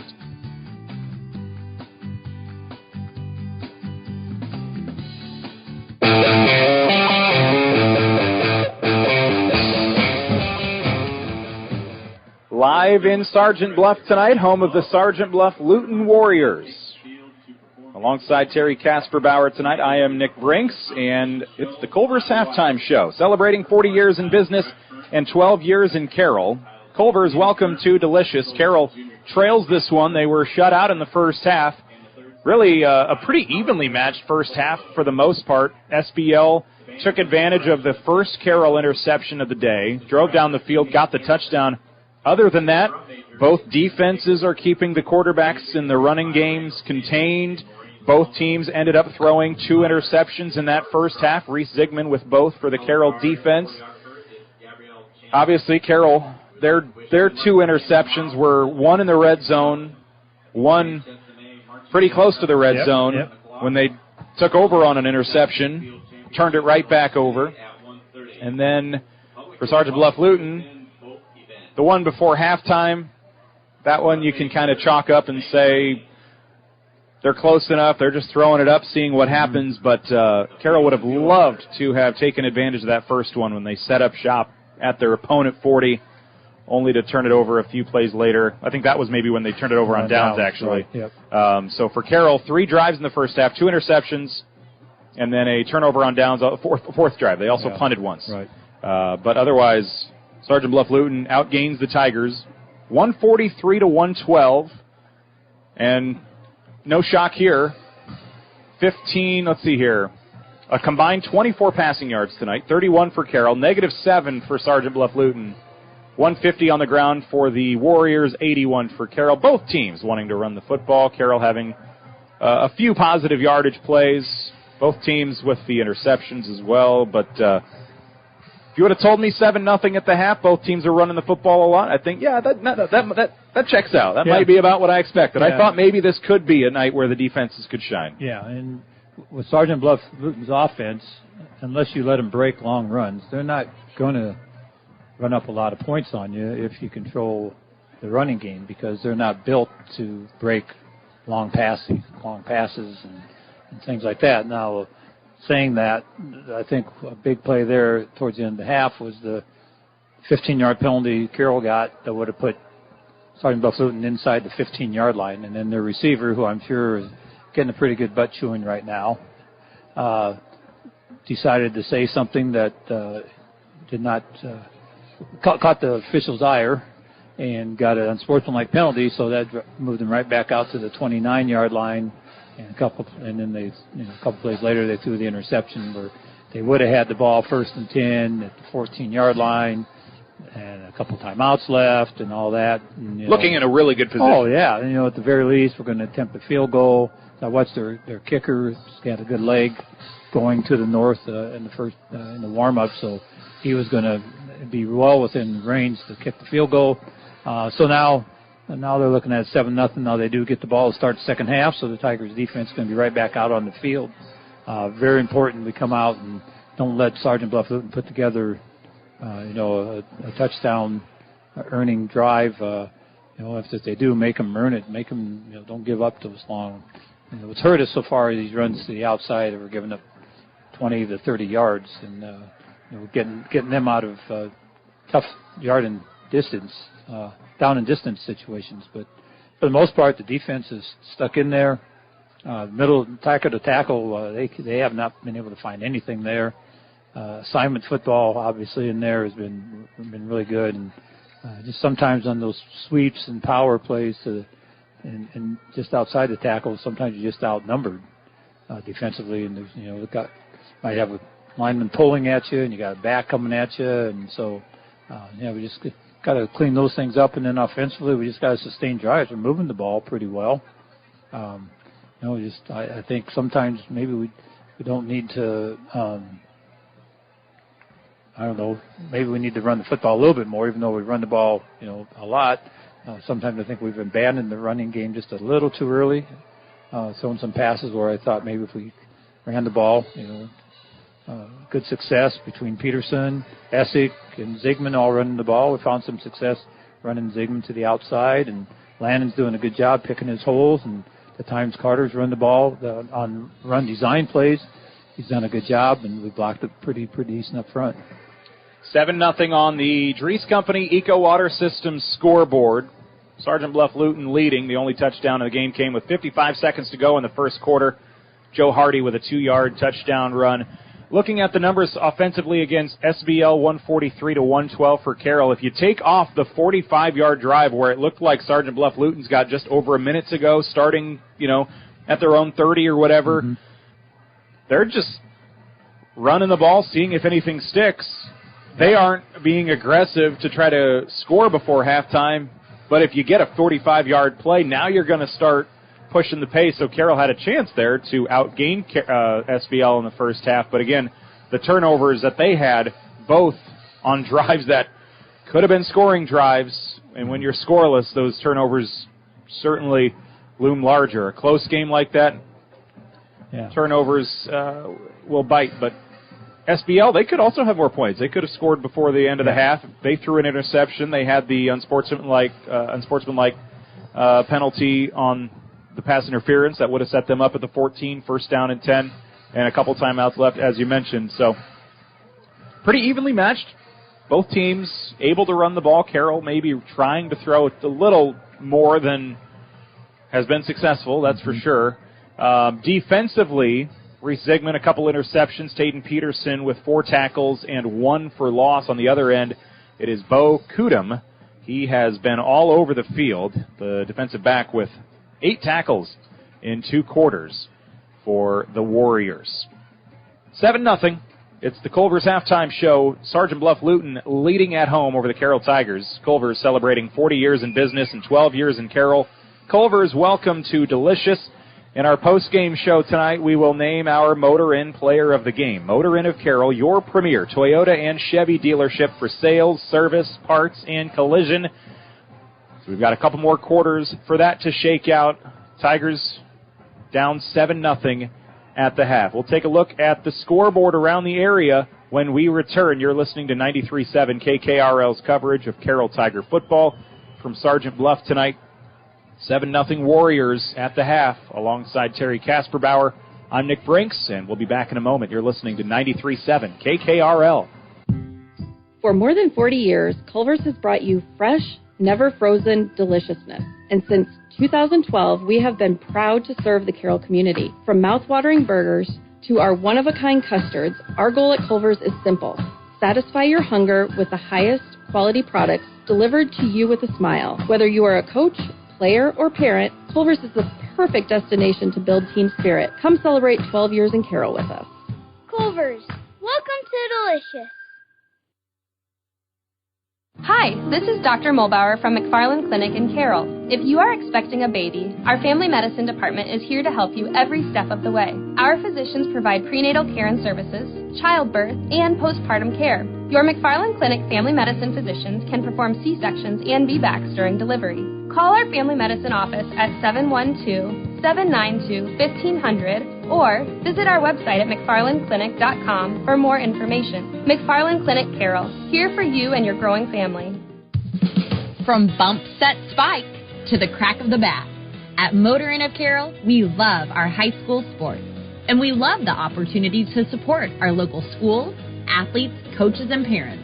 Through the hard work of our kids, we get the enjoyment of watching and listening to their activities. Other life lessons, like teamwork and citizenship, help create outstanding young women and men we are so proud to sponsor. Good luck to all of our local sports teams. From Motor Inn of Carroll. Hey, sports fans. This is Nate Luth from Next Generation Chiropractic. Call today to schedule your detailed spinal analysis and comprehensive chiropractic adjustment to keep you performing your best. Or enjoy a session in our new infrared sauna to facilitate recovery and give your immune system a boost. For any questions or to schedule, call Next Generation Chiropractic at 712-775-2295 or swing by 1121 Plaza Drive right next to the radio station. KKRL weather. Slight chance of rain showers tonight. Otherwise, mainly cloudy skies expected. Lows dip down to about 50. Winds out of the northeast, 5 to 10 miles per hour.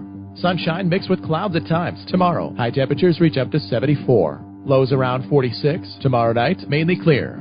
From the Weatherology Weather Center, I'm meteorologist Paul Trombley. See the full forecast and the Brinks Exteriors radar at 93.7KKRL.com.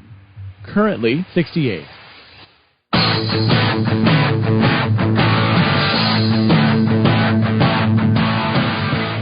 Welcome once again to the Gatorade broadcast booth in Sergeant Bluff. Gatorade, distributed by Pepsi Beverages in Carroll, helping athletes fuel, recover, and perform. Alongside Terry Kasperbauer, my name is Nick Brinks. Good to be with you tonight on a beautiful Friday evening, mid-October. We're still at 68 degrees after 8 o'clock. Frost in the forecast later in the week, though, and you're even further north these days, up in Sioux Falls, and you might see some 20s one of these days. 29, I think, is the lowest it's supposed to get this week. But we've been happy with our weather too. It's been in the 80s, and it was actually close to 90 the other day. So we'll take this because you know what's around the corner. Yeah, and I know it's been so dry. But the farmers they haven't had anything stopping them from the harvest this fall. I think last Saturday, my son, he's 4 and he loves tractors and combines, so we try to get in the combine each year with my uncles and my cousin. And we thought about going last Saturday, but they waved it off. Got too windy in the afternoon, and then it becomes a fire hazard. Oh, yeah. So we got to go in the combine near Lanesboro on Monday. We had fun with that, but They're having a good harvest so far. Weather hasn't been a detractor anyway. No. I know there have been other years where, you get to this part of the year and it's too wet. There were a couple years ago, I think they were still combining into November one of those years. Sure. Yeah. And I know it's cruel how Mother Nature can be sometimes. We had all of this flooding just 3 months ago, and now the entire state is back into drought. Right. And it's like, why can't we just get this a little more evenly spaced? Go from one extreme to the other. Yeah, it's just how fast it dries up. Yeah. It's like all this rain, and all of a sudden it's like everything's going brown, and it is. But you know what? This turf field, green as can be, doesn't need water. Nope. Here in Sergeant Bluff. There's nothing been torn up or anything. 7-0 score at the half on our Dries Company Eco Water Systems scoreboard. And it's the Culver's halftime show. Celebrating 40 years in business and 12 years in Carroll, Culver's welcome to Delicious. Let's take a look at some of the scores around the area. Over on KCIM tonight, Kemper is hosting Sadell, and that one looks to be pretty well over at the half already. 42-0 Knights. Tom Hawkap on the call there. South Central Calhoun is hosting Panorama with KC Miners on Kick 106.7. And of our 3 games tonight, South Central Calhoun, also a blowout, 35-0. We've got 3 first-half shutouts. At least this one, this is still a competitive ball game. 7-0 here on KKRL. Other games around the area tonight, East Sac, they are hosting Manson Northwest Webster. Latest score update I saw there was Manson Northwest Webster leading 8-0 in quarter number 2. Let's see, Arweva up at Newell Fonda and leading 19-7 at the half. More 8-man games. Audubon, we haven't seen them in many close games this year. They're up 8-6 at last check in the second quarter, hosting Collins Maxwell. I talked to Coach Burks yesterday. I was down in Audubon for volleyball with IKM Manning. Thriller.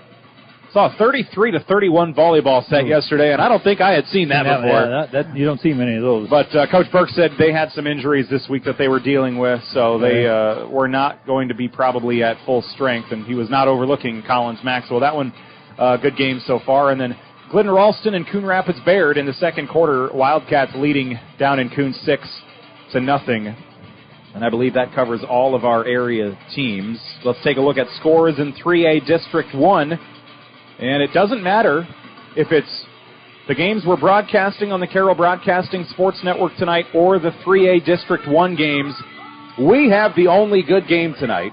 Right now. Heelan at Boyd and Hole Rock Valley, and the Crusaders are up 31-0 at half. MOC Floyd Valley taking care of business in Sioux Center at halftime, 28-7. So we do have that going for us. We've got a fun second half coming up next for Carroll. Continue moving the ball well. Finish the drives in the end zone and not punting, turning it over, throwing an interception. That's been the biggest struggle so far for Carroll. They've had some drives move down the field, but have yet to cross the chalk, as they say. Yeah, and we just don't have that. We haven't shown that we got somebody that can just break one and go to distance. So tough. You get down 2 scores or more, and you can't break long ones. It's tough to sustain drives to get back in the game or get even or ahead in the game. This is the Culver's halftime show on 93.7 KKRL, celebrating 40 years in business and 12 years in Carroll. Culver's, welcome to Delicious. A beautiful night here in Sergeant Bluff. Good to be with you tonight on 93.7 KKRL. And we do want to take a moment and mention all of the Carroll Tiger helmets tonight have the JG icon or logo on the back of the helmet to remember Jill Greiman, who passed away recently, and she had been part of the school district. I think you said an associate principal or assistant principal at the middle school. Yep. So the just tragic for the family, and we send our condolences to those folks. And nice to see that JG logo on helmets tonight, and we're thinking of her family and her friends tonight. We'll take one more quick break. We've got the third quarter next. It's a 7-0 lead for Sergeant Bluff Luton. They will get the ball to start this second half. You're listening to 93.7 KKRL. It's Carroll Tiger football on the road just south of Sioux City. At Olson's Outdoor Power, we've seen the UTV evolve over the years with many improvements like more speed, fuel injection, power steering, and factory cabs. While the Polaris Ranger has been around the longest, the Can-Am Defender has risen to be the #1 challenger with competitive pricing, durability, and performance. The best part about this rivalry, we have both brands under one roof. So stop in today and let us show you what brand best fits your farming operation. Olson's Outdoor Power, your one-stop service and equipment shop with locations in Atlantic and Carroll.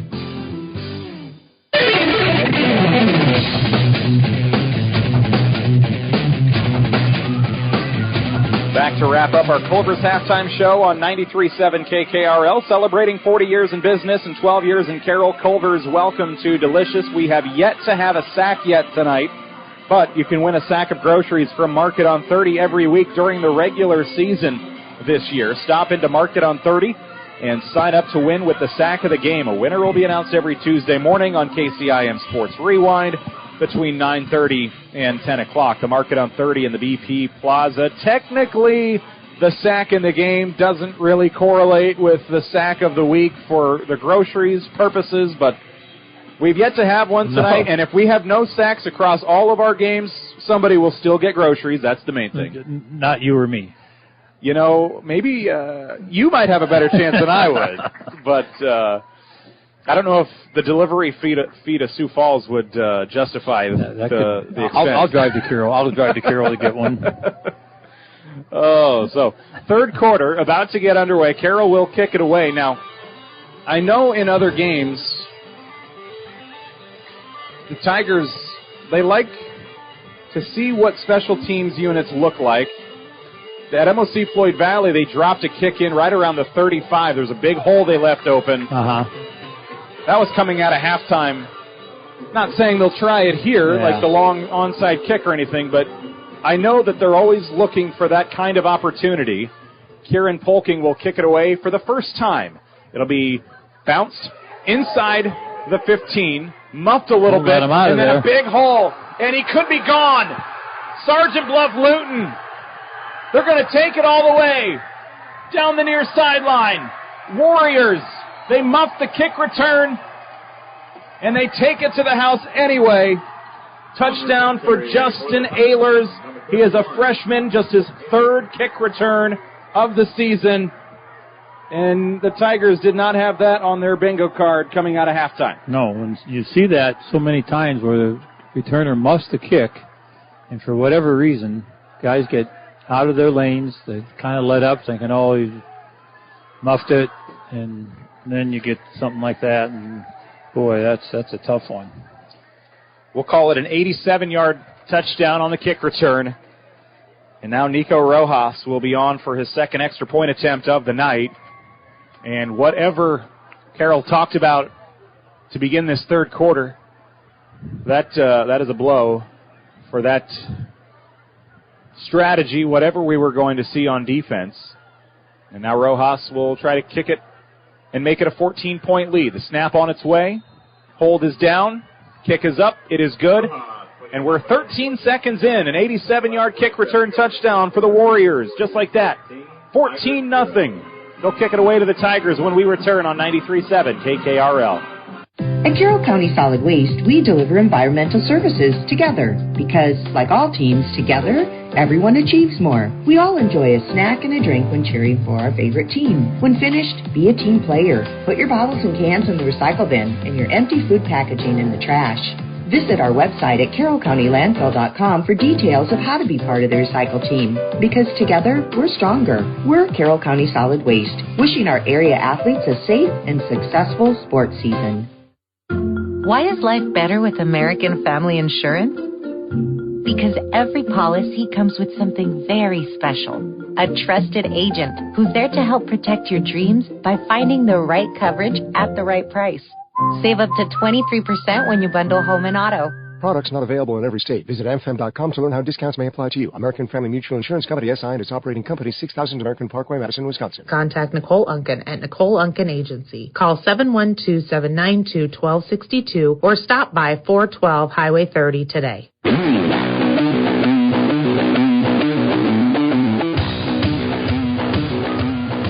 Carroll finds themselves down 14-0 early in the third quarter. Nico Rojas will kick it into the end zone, and there was no doubt about that one. Right. That one lands in the back of the end zone.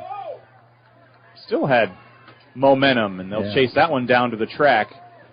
Tiger offense comes out now down 14-0, and they'll see what they can do here. They've been held scoreless so far. 2 interceptions from Carter Essick today. Essick's legs have worked really well, though. 46 yards on 5 carries. Taden Peterson, 9 for 27.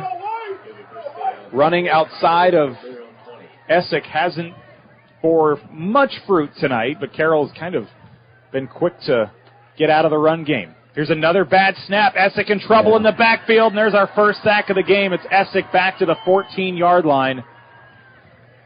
And every time a bad snap has not, they have not bounced back from that for a positive play on any of them. Yeah, and you can't, and that's you're in game 7, and the center hasn't changed. It's the same center, and with 3 of those bad snaps. And going back to the kickoff return, you spend halftime talking about defense. You got to come out and big stop. Sometimes you forget that third phase of the ball game, that special teams. And unfortunately, the special teams bit us in the butt here. 2nd down and 15. Handoff. They give it up the middle to Zigman, and Zigman will take it to the 19-yard line, and then a late flag. Maybe a face mask. Zigman brought down for a pickup of 4. And Bo Kudum is the one to tackle him. Here's some chatter of face mask down in the crowd as well. Yep. They will call it a face mask. Tigers fortunate here. They get sacked on 1st down on a bad snap. Get some of the yards back on a run play from Zigman. And then tack on 15 more. It's not a personal foul. Okay. It's just a grab in the face mask. So just the 5-yard variety. Yeah, and you don't get... So you get a 4-yard run and then 5 on top of it. Yes, and you get the down over, so you don't get the first down, but you get to replay the down. So it will be 2nd down and about 5 or 6 now for the Tigers, but at their own 24-yard line. They'll come out here with Peterson and Zigman on each side of Carter Essick out of the shotgun. And now we've got a whistle and a flag with 4 on the play clock. I don't even know if that was before anybody had gotten set or moved. Somebody I'm wondering was offsides. The way he's talking about certain players are holding their arms out. Yeah, somebody moved offside, yep. Must have been lined up offsides. And they're going to call that even if you line up offsides. If you haven't moved, if you're lined up offside, it's a penalty. So a 4-yard run and then 2 5-yard penalties. Just like that, it's 2nd down and 1. Yeah. A minute and a half into the third quarter. Don't want to make a living at that, but he'll take it. Out to the 29-yard line. Carroll football. They'll go under center now with Essick. Peterson left behind the quarterback. Zigman right. Handoff Peterson. Got a big hole.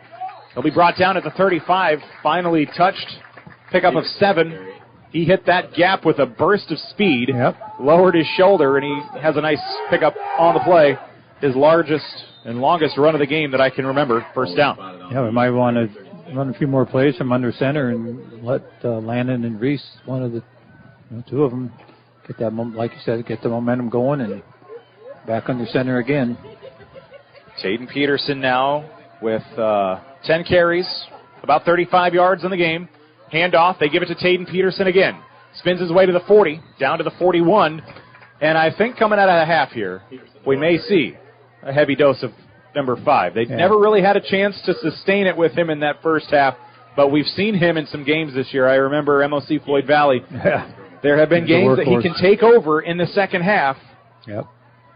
Just keep giving him the rock and give him 4, 5, 6 yards every time, and he's run the last 2 for about 7 each time.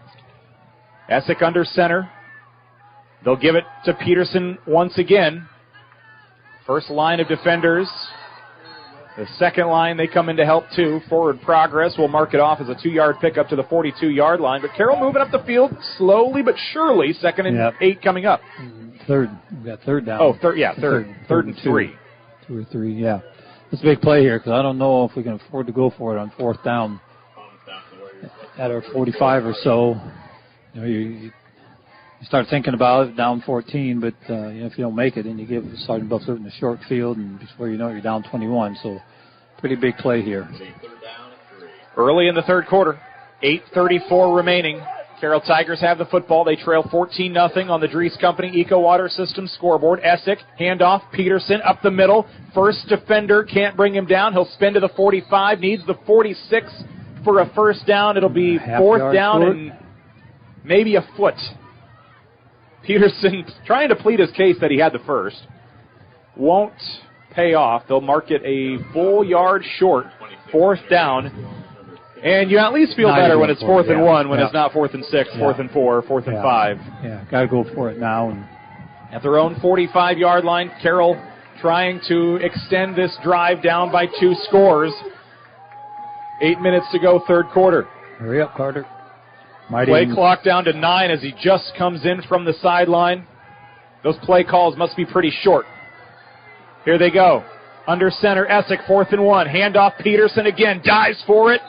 He'll be right to the marker. It'll depend on which side of that hash mark they give him. I think he has it. They already said first down. And he will. So, yep. That was just... He needed a yard, and he got about 1 yard and 3 inches. Yeah, and I was thinking that maybe they're going to go on 2 and try to get him to jump off sides, but they didn't have enough time to... They barely got it off going on 1.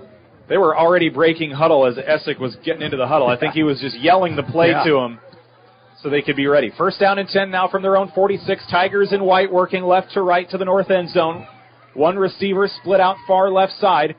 Under center. Handoff, Peterson again. Big hole. Leaps across the 50. Gets to the 46. And it's an 8-yard gain for Peterson. And you can just kind of feel that it's Peterson time for the Tigers. Tayden running well here early in the third quarter. Yeah, those quick traps inside have bode well for the Tigers here in the second half, both going right and left. And nice thing about under center, your play-action passes are a lot more successful, it seems like, under center because you can be more deceptive. And especially with the way we're running the ball, at some point here you just got to, a second short sometimes is a great time to try it because as long as you don't throw an interception, you might. Tigers down by 14. Another spin from Essick. Handoff Peterson. 3-yard pickup to the 43 of the Warriors. Another first down. And they're right at the first down marker again. Move the chains. Yep. 6:35 to go in this third quarter. The first half went by pretty quickly. Second half churning quickly so far. Carroll with the football, obviously looking for their first points on the night. Trailing 14-0 in Sergeant Bluff on the Dries Company Eco Water System scoreboard. They come out under center once again with Essick. Fake the handoff, roll out right, in trouble, sacked back at the Carroll 47-yard line. Sergeant Bluff was ready for it. Essick had 2 men on the edges coming for him. He spun into one, away from him, and the one on the other end was there to take him down. Big loss. And now 2nd and 20. And it feels like every time Carroll gets a nice drive going, something happens, and they're way behind the sticks. Yeah, and that time, can't blame it on the snap. That time, Peterson and Holt were having a pretty serious conversation out there and about who was supposed to block who. And Joe Hardy with the sack. Neither one of them blocked anyone, so...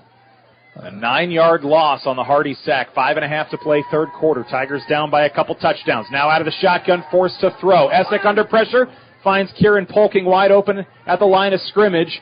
It was a high floating pass. Took a long time to get there. Polking was wide open, but a lot of hang time on that toss.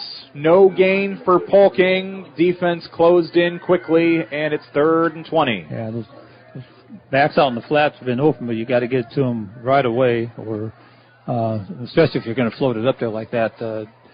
Defensive backs for the Warriors and the linebackers have so much time to get there, and they got some speed in that defensive backfield, and even at the linebacker spot. They're big up front, but the rest of these guys are very quick and athletic. 2 receivers to the left for the Carroll Tigers at their own 48-yard line. 3rd down and long. Screen. Backpedaling, airs it out near sideline, just out of bounds.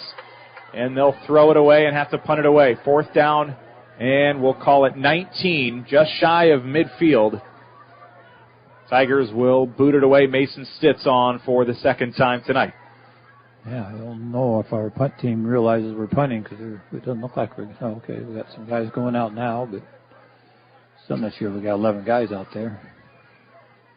From their own 48, under 4:40 to go in the third quarter. Sergeant Bluff Luton returned the opening kickoff here in the third quarter for an 89-yard touchdown to go along with their 2-yard Hardy run in the first half, late in the first quarter. Mason Stitz, he'll kick it away on the punt. Backpedaling, lands at the 17, rolls to the 14. Tigers will down it there with Edric Heisterkamp, and now Sergeant Bluff Luton's offense will come back out onto the field. Their offense has not had it in quite a while. Nope. 4:28 to go in the third quarter. They'll come out for the first time. Their special teams unit did all the work on that first touchdown drive. Yeah, one thing, our defense is rested, but so is their offense. So see if we can get some stops here and force them into the punt. Sergeant Bluff Luton averaging 36.7 points a game, 360 rushing yards, 57 passing yards. Hardy in motion, handoff, Ellington. Straight up the middle from his running back position, gets to the 19-yard line. It's a pickup of 5. They always use that pre-snap motion, and they usually send Hardy or Hewson in motion from left to right or right to left. This time they give it to Ellington, just his 4th carry of the night, 27 yards.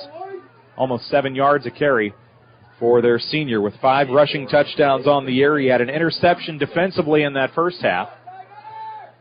3:57 to go in the third quarter. Sergeant Bluff Luton can essentially lock up a playoff spot tonight, 1 or 2, with Heelan next week. Obviously a huge matchup, win or lose tonight for Sergeant Bluff Luton next week with Heelan. Jervik keeps it, takes it to the 27-yard line. 8-yard pickup. New set of downs, 3:41 to go, third quarter. Tigers down 14-0, and they're on defense here with the Warriors continuing to run the ball well tonight. Yeah, and that was the first time that play's gone for a good yardage for the Warriors, but they've changed their blocking scheme on that or what, but we've been able to stop that 2 or 3 times prior to that. Jervik has run 5 times today, 7 yards, nothing longer than 3 yards. Hardy in motion, fake handoff, now they give it to Hewson. He'll swing from right to left.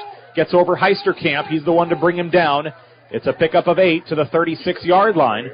3:08 to go in the third quarter with the Warriors leading by a couple scores. And number 60, Roman Mustin, offensive lineman, is doing a good job blocking on that play there and able to get Houston good yardage there. So second and short. Mustin, the smallest lineman they've got, 5'9", 205. Everybody else 235 or better. And 3 of the 5 are 6'2 or better. Second down and 3. They sweep it right side with Hewson. He'll have a first down to the 40. Hewson on the carry. Pickup of 5, moves the sticks. First and 10, 40-yard line. Late third quarter, 2.5 left here in Sergeant Bluff. Warriors leading the Tigers 14-0 on the Dries Company Eco Water System scoreboard. They're just going to be content running the ball and chewing up clock. You know, and if you break a long one, you break one. If not, you just keep chugging away. Tate Loswald, the senior, is the receiver on the left side, but in this offense, receivers, what's that? Yeah, they're blockers or decoys. Yeah. Yep. Handoff up the middle, and they give it to Hardy. He'll take it to the 48, straight up the middle. 8-yard pickup on the ground for Hardy. Had the touchdown in the first quarter with 55 seconds remaining. First score of the game. They tacked on their second here on the opening kickoff in the third quarter. Second and 3, 7-yard pickup for Joe Hardy. And the Warriors are just shy of midfield with the clock under 1:40. Their offensive linemen have really taken charge here in this first drive for the Warriors here in the third quarter. One receiver left. Man in motion, that's Hardy. They fake the handoff with him. Ellington takes it up the middle. He'll come up just shy of a first down, maybe by inches. We'll see. Maybe they give him the first, actually. Picks up 3. Yep. First down run for Ellington, the senior. Yeah, all the motion and all the movement they have in the backfield and ball fakes. You can't put your eyes on the football. You got to keep your nose and eyes where you're supposed to be reading and not get fooled by all that action pre-snap and then where the ball's being placed on the snap. First down and 10. Smack dab middle of the field on the Warrior logo at the 50. Jervik under center once again. Houston in motion. They'll keep it. Quarterback run. Jervik right side. He'll pick up a few. Forward progress as he's marked down past midfield. He was tackled about 6 yards behind where the line of scrimmage will be. It'll be second down and 7. And you really got to commend Justin Smith. Fantastic turnaround for this Warrior squad. They were just 2-7 a year ago. And with this, it's a very unique system. They don't throw the ball much. Nothing like the system they ran a year ago. I was talking to my friend who actually lives across the street here in Sergeant Bluff. Pretty much installed a brand new offense just because they knew quarterback was maybe a weakness. They didn't have someone that they felt could be a reliable passer, although Jervik, he does have a good ball that he throws. Hand off to Hardy. First down, or very near a first down, might be third and inches. But you build an offense around your strengths, your personnel, and you've got a lot of guys that can run the ball well. That means you've got an offensive line. You've got some boys that can eat up front. Oh, the quarter's over already. There we go. 3 quarters in the books. And it's only 8:37. 14-0 Warriors. Back with the fourth quarter. They lead at home over the Carroll Tigers. You're listening to 93.7 KKRL. Since 1968, Mackey Motors has been serving Lake City and the surrounding communities with new and certified pre-owned vehicles.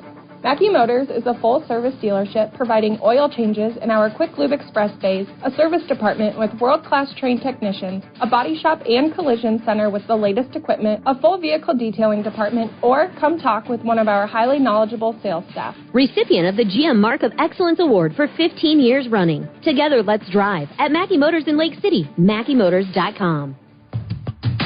Choosing the DMAC Carroll campus is a smart choice. The DMAC Carroll campus offers a quality education at an affordable price, student organizations to get involved and have some fun, supportive staff who will help you each step of the way, and expert faculty waiting to share their knowledge and experiences with you. Kickstart your education today at the Carroll DMAC campus. Call them at 712-792-1755. DMAC, life's calling.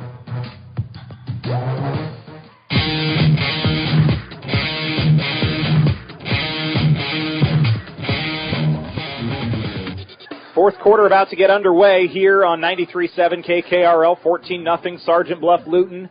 Third down and inches. They run it straight up the middle. They'll pick up the first. Jervik on the carry. Needed less than 1, and he sneaks it for about 4. Here now in the fourth quarter, 14-0 SBL on the Dries Company Eco Water System scoreboard.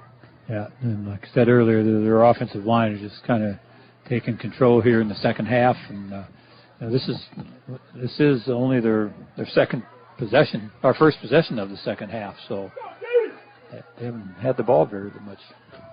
Didn't need the offense the first time as they returned the kick for the touchdown. Joe Hardy sweeps it left side, first down yardage over on the far sideline, down to the 28-yard line. Actually, let's see, is he a yard short? Do they move the stick? The sticks already moved, so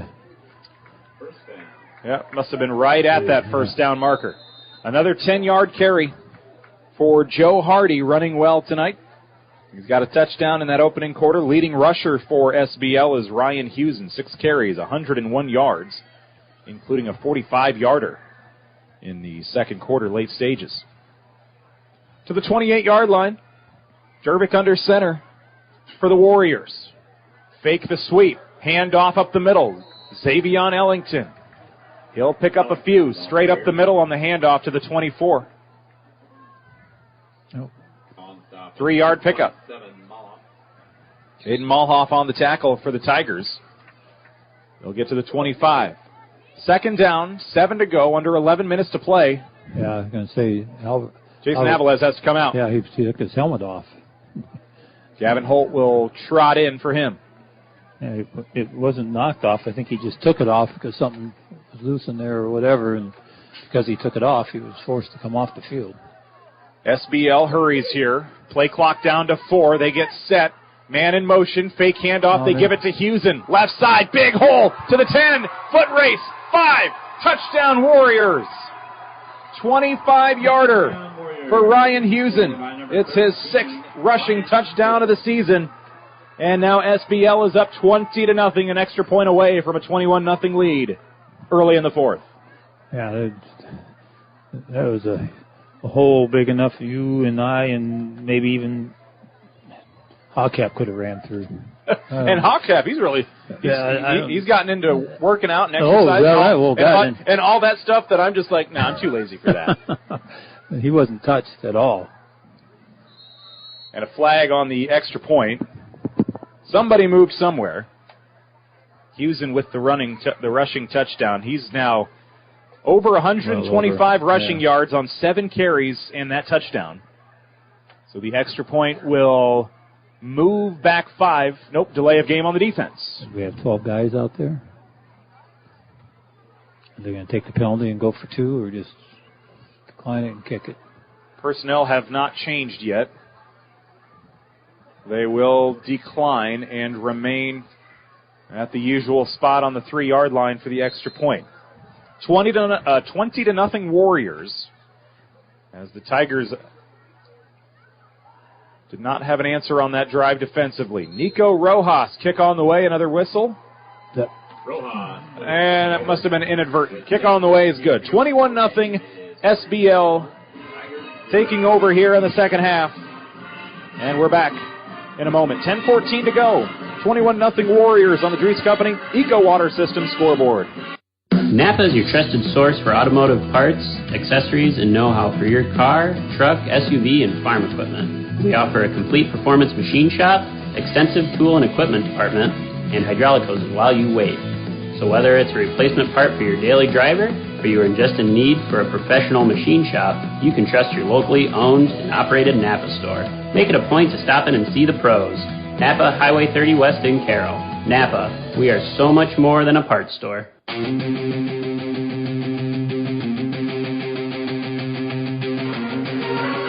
Undefeated Sergeant Bluff Luton goes up 21-0 on the Tigers. Early in the 4th quarter, 10:14 left. Just feels like coming out of halftime, giving up that kick return touchdown. Whatever the Tigers had ready to go for the 3rd quarter just kind of got filed away. Yep. Mentally, that was a tough break for Carroll, and they haven't answered yet. Right, and then we had a good drive going, and then the sack on 1st down put us back, and we couldn't recover from that. And Nico Rojas will kick it away. This one's short. But we returned on the hop by Traven Childress from the 25. Finds a hole. He got tripped up at the 34. There was a lot of turf out ahead of him still. But a Warrior special teams player just tripped over his foot. Trying to get behind him. Wasn't even somebody going for a tackle. I think they were kind of getting blocked out of the way. And their foot was there. And Childress, I don't know if it would have gone for the touchdown, but he had 40 or 50 in his grasp. 34-yard line is where the Tigers will take over, trailing by 3 touchdowns. 10:08 to go. We're live in the Gatorade broadcast booth tonight. Gatorade distributed by Pepsi Beverages in Carroll, helping athletes fuel, recover, and perform. Essick out of the shotgun. Now the Tigers will hand it off. They'll go left side. Peterson follows his blockers, finds a hole near sideline, across midfield. 47-yard line is where he steps out. 19-yard pickup, and the Tigers continue to run it with Peterson here in the second half. Still scoreless as they trail 21-0. Yeah, you want to get in a situation where you're passing every play, because then that puts your offensive line at a disadvantage, because the defense knows you're going to pass, and they can bring different linebackers on stunts. So we can run the ball and, hopefully break another one and get another score here soon. Carter Essick out of the shotgun, 47-yard line of SBL. Handoff Peterson. Stumbles a little bit on the exchange. Peterson, no gain, gets back to the line of scrimmage before being mauled by a few gray Warrior defender jerseys. 2nd and 10. Yeah, we're not always clean on the snap, even if it's a good snap. It seems Carter's fumbling a few times, and that time timing wasn't the greatest because he fumbled the snap a little bit, and then he fortunate that they didn't fumble on the exchange. Yeah, that was the snap was iffy. The handoff was bobbled a little bit. They get back to the line of scrimmage. They'll call it a win. One receiver on each side. Essick out of the shotgun. Peterson fake. Nope, they'll give it with Polking now on that double handoff counter play. They'll take it to the 42-yard line. Kieran Polking will carry it for the second time tonight, and it'll go for about 4 yards. 3rd and 6 for Carroll as they trail 21-0 here in the fourth. Clock now under 9 minutes remaining. And you're pretty much forced to go for it here if you don't get a first down, so you don't want to take a sack here to put yourself in a 4th and really long, and so you might even run the ball here and see if you can get a first down. If not, get it close to a first down. SBL and Heelan both undefeated in district play. If they both get through tonight, Heelan was taking care of business, and Sergeant Bluff Luton's up 3 scores. More on that in a moment. Toss behind Zigman, wide open at the 40. Would have had a first down. Plenty of room to run, but the throw behind, Zigman falls incomplete, 4th and 6. That matchup next week, if nothing crazy happens here, between Heelan and Sergeant Bluff Luton will likely decide who wins the district, who takes second. And with a loss tonight, Carroll will likely have to rely on RPI. They come in 15th. 16 teams make the playoffs. So not impossible, but they lose control of their own destiny if they can't win tonight. Right. 2 receivers to the right. Essick out of the shotgun, 4th and 6. 5 men coming on defense. Now Essick takes off and runs with it, tosses it, and it's caught down at the 26-yard line. It's Zigman. Nice grab and the dive for 12. It's a first down. Essick, nice job getting away from the blitz. Yeah, nice job of keeping his head up because it looked like he had some room to run, but he kept his head up and saw Reese open out there. And Reese, it wasn't the greatest pass, but Reese did a nice job catching it and, like you said, diving forward to pick up 12. So. First down and 10 for the Tigers near the red zone, still looking for their first points of the night. Peterson at the right hip of Essick. Shotgun, 1 receiver each side. Handoff Peterson. Finds a hole left side. 2 or 3 defenders. That's what it takes to bring him down. It's a 3-yard pickup. He is swung down hard at the end. 3 yards to the 22, and he'll walk back to the huddle a little gingerly. I wonder. Yeah. I thought maybe he's kind of slammed the turf with the back of his head as he was tackled. Gets up a little slow. 2nd and 7 for the Tiger offense. Down 21-0 under 8 minutes to go. Yeah, he's going to be a tired kid after every game playing linebacker and getting the bulk of the carries at the running back spot. Peterson will line up to the right of Essick. 1 receiver right, 1 left. Shotgun for Essick. Steps back to throw. Airs it out, looking over the middle of the field. That's into double coverage. Maddox White, the intended target, but that one got closest to the 2 defenders, and they almost knocked each other out fighting for the interception. They collide. Falls incomplete. Lucky break for the Tigers. 3rd down and 7 after the incompletion. And the way that ball came off of Carter, I didn't know if it got tipped off of his hand or something. Did not come out cleanly. No. So the Tigers are a little fortunate for another down here. 3rd down and 7, just outside the red zone. Zigman will line up right. Receiver left side, that's Maddox White. Shotgun for Carter Essick. Peterson at the left hip. And a whistle and a timeout will be taken here. I think Justin. No, Carroll did. No, I thought. Yeah, I thought. No. It is. Yep, Justin pointed Smith. The wrong way at first. Head coach of the Warriors, Coach Smith, will call timeout. 7:22 to go before this 3rd down and 7 play for Carroll. Moving the ball has not been the issue for Carroll tonight. Unfortunately, they get into this situation. Either drive-ending negative yardage plays, couple interceptions in that first half.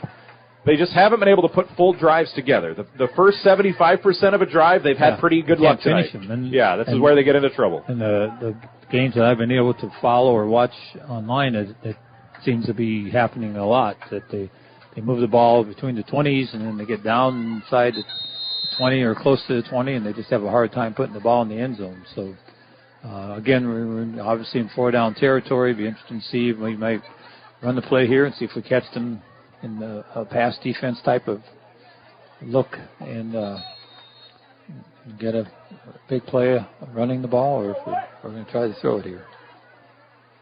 Run or pass, obviously in play here. 4-down territory. 7:22 remaining in the ball game. Dries Company Eco Water Systems scoreboard one-sided tonight. 21-0 Sergeant Bluff Luton. returned to the opening kickoff for a touchdown after a 7-0 first half lead. They just tacked on a 25-yard rushing touchdown on the last drive. Now the Tigers have 3rd down and 7. Essick under pressure, gets rid of it near sideline. Sigmund! Did he get his foot in? He will at the 6. 1st and goal, Carroll.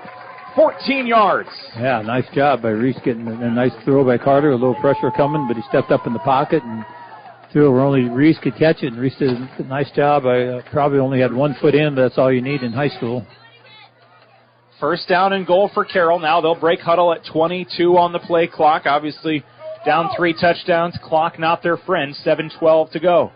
Essex shotgun handoff. Peterson follows a blocker. Finds a seam. Dives for the 2. 4-yard pickup for the Tigers, and it'll be 2nd and goal, a couple yards out. If Noah Henners had the ball, we would have scored a touchdown. Noah Henners was blocking this guy in well into the end zone. Yeah, he landed halfway in. And a 2nd down and goal for the Tigers here at the 2-yard line. Scoreless thus far, down 21-0. Sergeant Bluff's confused on who should be in there in defense. Carroll needs to snap it. They had 12 guys on the field. Essick will take it in the end zone anyway with the sneak. An easy run.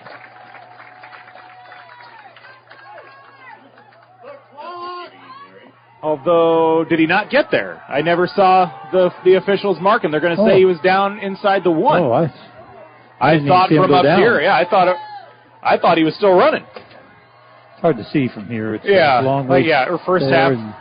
We mentioned it.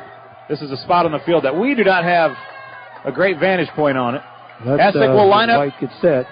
Snapping it 3rd and goal. Handoff. Peterson, and I think he'll lose a yard. Yeah, he didn't get in. I know that. So 4th down and goal. I'd say quarterback sneak and tell Peterson and Ziegman to get behind and just push as hard as you can, because you can do that now. Would have loved to see them snap it with those 2 guys. Yeah. Not quite on and off the field cleanly. I have a feeling we're going to take a timeout here. We're not getting the play call brought in. 5.5 to play, 15 on the play clock. Tigers with all 3 timeouts left.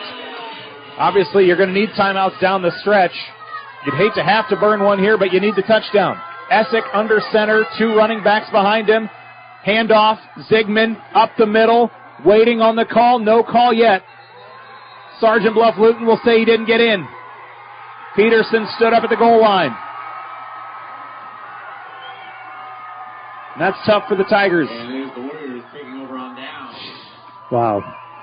But a goal line stand for the defense of Sergeant Bluff Luton. And that may... Now we need a... That'll be not quite a nail in the coffin. Right. I'd like to see where that quarterback sneak ended up going. Yeah, I'd love to see an angle on that, but I thought the officials weren't making the call and putting their arms in the air because it was so obviously a touchdown, but obviously from up here we did not have the best vantage point on it, I guess. So now Sergeant Bluff Luton, they're trapped at their own 1-yard line. Jervik will sneak to give himself a little breathing room, and that's an easy 5 yards on the sneak. 6 yards out to the 7 for Sergeant Bluff Luton. And now with 5 minutes to go, they can probably milk almost all of this clock if they just keep running. Tigers have not had all that many answers for the Sergeant Bluff Luton running game tonight. 31 carries, 242 rushing yards unofficially. A couple rushing touchdowns for Sergeant Bluff Luton tonight, as they appear to be headed to 7-0 on the year, 3-0 in district play, and a district title game perhaps with Bishop Heelan 1 week from tonight, a Sioux City area rivalry and matchup. And here's a handoff. A lot of turf out ahead. 50, 40, foot race with Maddox, who brings him down at the 30. The ball carrier was Houston again. And that is a 60-plus yard run. 2 carries for him tonight have gone for 100 yards themselves. This will put him, I think, over 200 on the night. Yeah, and you get him. We're very close to it, and that'll be a back-breaking play for the Tiger defense. This drive started at their 1 just a couple plays ago for Sergeant Bluff Luton. Yeah, and even inside the 1. 63 yards on the Houston carry, 189 yards on just 8 attempts, and a rushing touchdown in the fourth quarter, earlier in the quarter for Houston. Under 4 to play. And now the Tigers will take a timeout.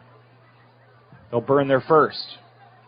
3:56 remaining. Sergeant Bluff-Luton busts off a big run. They lead 21-0 on the Dries Company Eco Water Systems scoreboard. You're listening to 3A District 1 football. Week 7 action from Sergeant Bluff with the Warriors on top of the Tigers late in the going.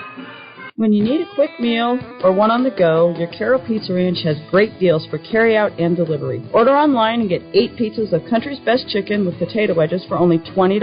How about 2 large pizzas for $25? Or get 2 medium single-topping pizzas, cheesy ranch sticks, and a cactus bread for just $20. Check out these deals and more at pizzaranch.com today and order hot and fresh. Pizza Ranch, located off Highway 30 in Carroll, open 7 days a week. Whoa, that's good.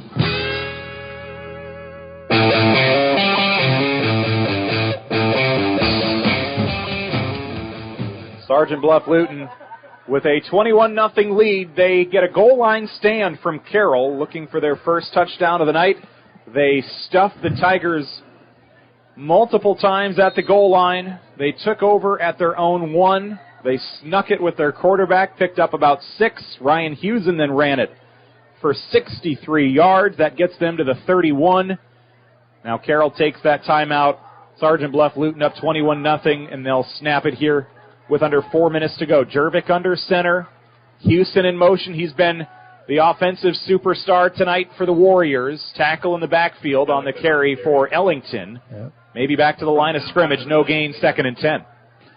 Yeah, that time they went back to Ellington, who has not carried the ball much tonight, and haven't had a lot of success with him carrying the ball, just enough to keep you honest in the middle, and that has not been our issue. Our issue has been all those sweeps and toss plays to the outside, and Coach Nago and the linebackers were having some good conversations on that last Carroll Tiger timeout. You're listening to 93.7 KKRL Carroll, live in Sergeant Bluff tonight. I'm Nick Brinks with Terry Kasperbauer in the Gatorade broadcast booth. Sergeant Bluff-Luton leading 21-0. Pitch out right side. Xavion Ellington with the edge inside the 20. Tackled at the 14-yard line. Maybe a touchdown saving tackle from Quentin Polking. Down at the 13-yard line. It's a 17-yard run. And a flag down back near where they set the edge on the outside. So that may come back on the near sideline. Yeah. See, that looked like the old USC student body right toss play. They tossed it, and you had 3 or 4 guys leading on blocking out here. And, fortunately for the Tigers, somebody was holding. Every time I see a flag out on the field, I always look to see if there's more than one, and I'm always drawn to Quentin Polking's shoes. He's got bright yellow shoes. It looks like there's 2 flags out on the play on every play. Yep. Should not be allowed to wear yellow shoes unless unless yellow is your color scheme or something. Yeah, change the color of the flag to red then or something. I know there have been games in October where they have like the pink out nights and they've used pink flags. Yeah. I don't know if I've seen it in high school football, but I feel like college or NFL I remember seeing that, and that's just weird. You look for yellow. You're not looking for pink. No. 2nd down and 15. It wipes off a nice 17-yard run for Ellington. They're letting the play clock go down. They're not in a big hurry. 2:40 to go. They'll snap it here. Play clock gets down to 4. Now they'll pitch it out left side with Ellington to the 35. Tackled there. No gain. Leaped with Peterson leaping from behind to pull him down. Maybe a yard on the carry. It'll bring up 3rd down and 14 for Sergeant Bluff-Luton. But again, they're not really looking for points here. They're looking for as much time off the clock as possible. Yeah, they're okay winning 21-0. They're, obviously at this point they know they have this game won, so they're looking to, we need to make sure we're healthy for next week. Knowing we got a big game up in 10 miles to the north here. Big rivalry with Heelan in every sport. These two seem to play each other. 3rd down and long.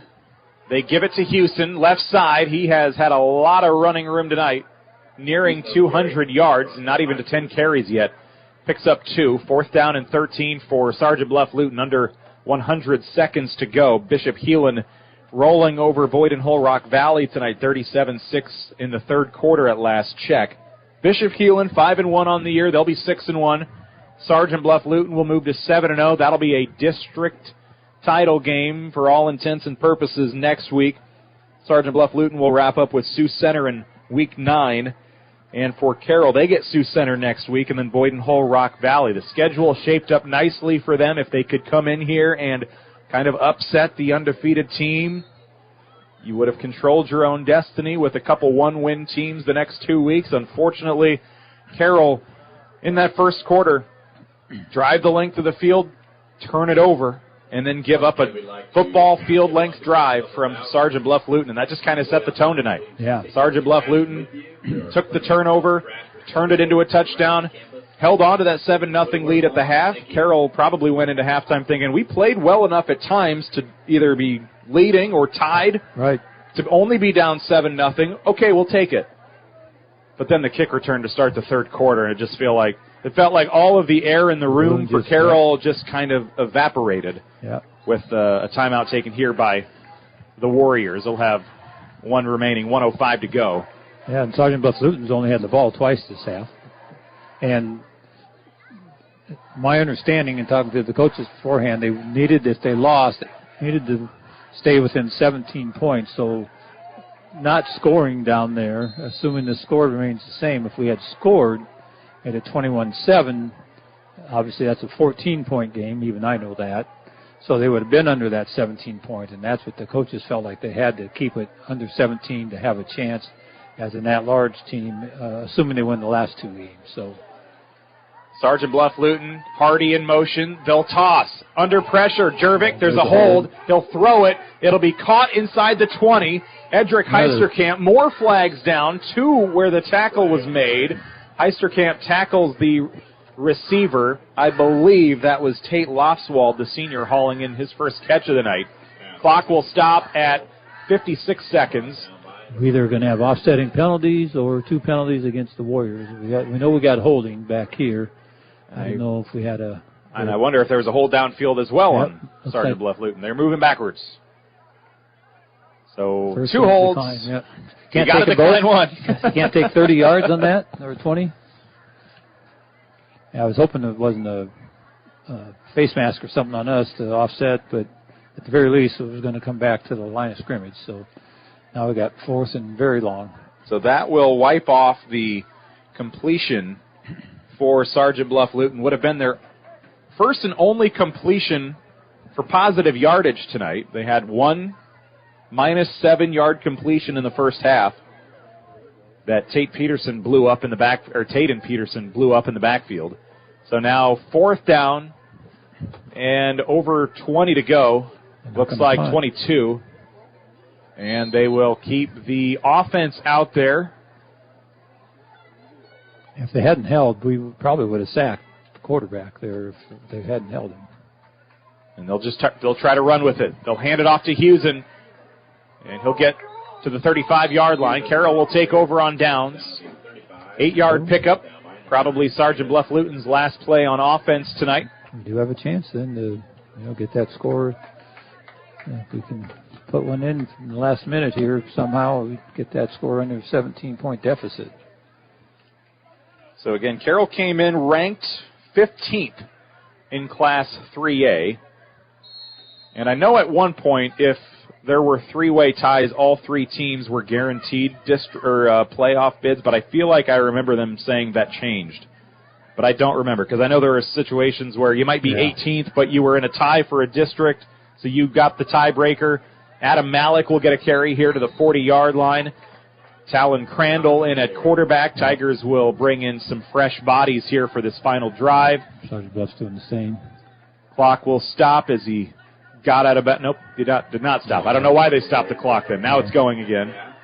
35 seconds to go. Carroll will have to run one more play, and they will get out of here. It looks like a 21-0 final score with Sergeant Bluff Luton. I know.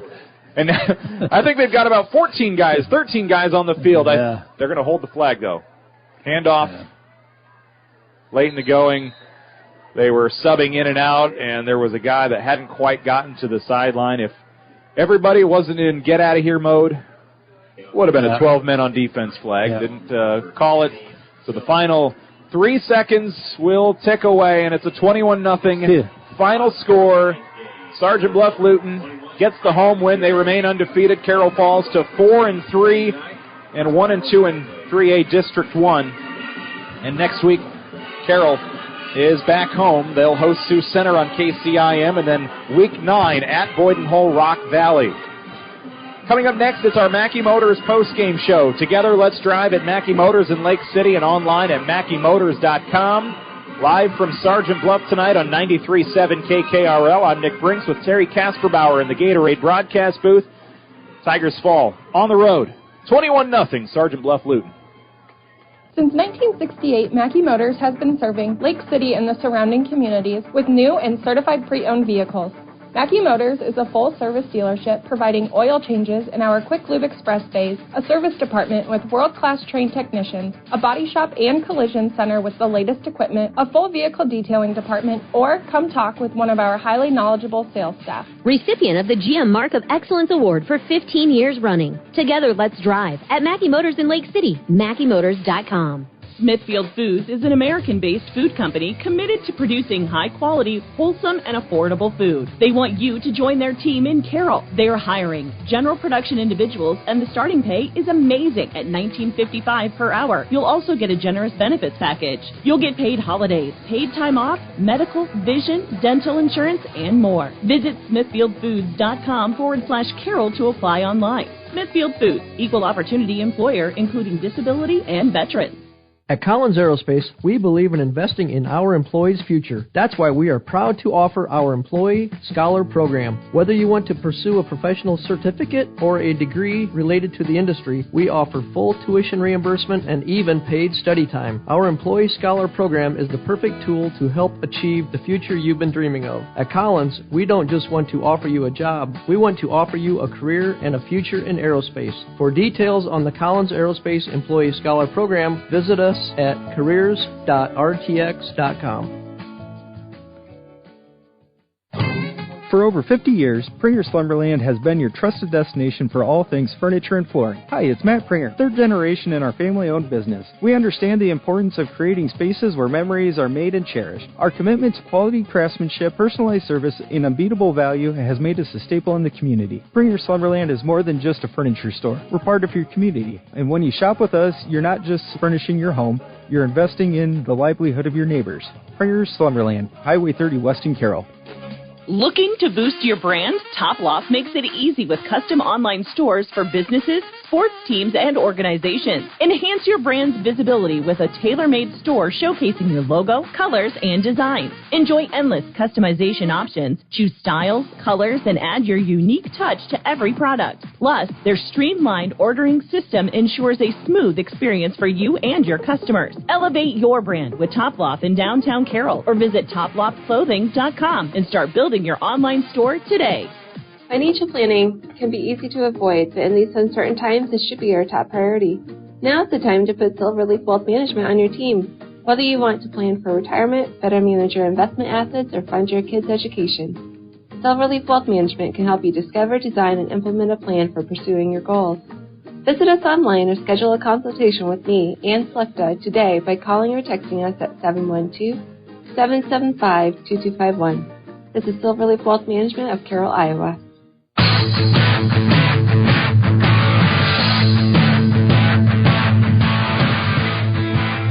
It's the Mackey Motors postgame show on 93.7 KKRL, recipient of the GM Mark of Excellence Award for 15 years running. Together, let's drive at Mackey Motors in Lake City and online at MackeyMotors.com. A final score here in Sergeant Bluff. Sergeant Bluff Luton, 21, Carroll scoreless.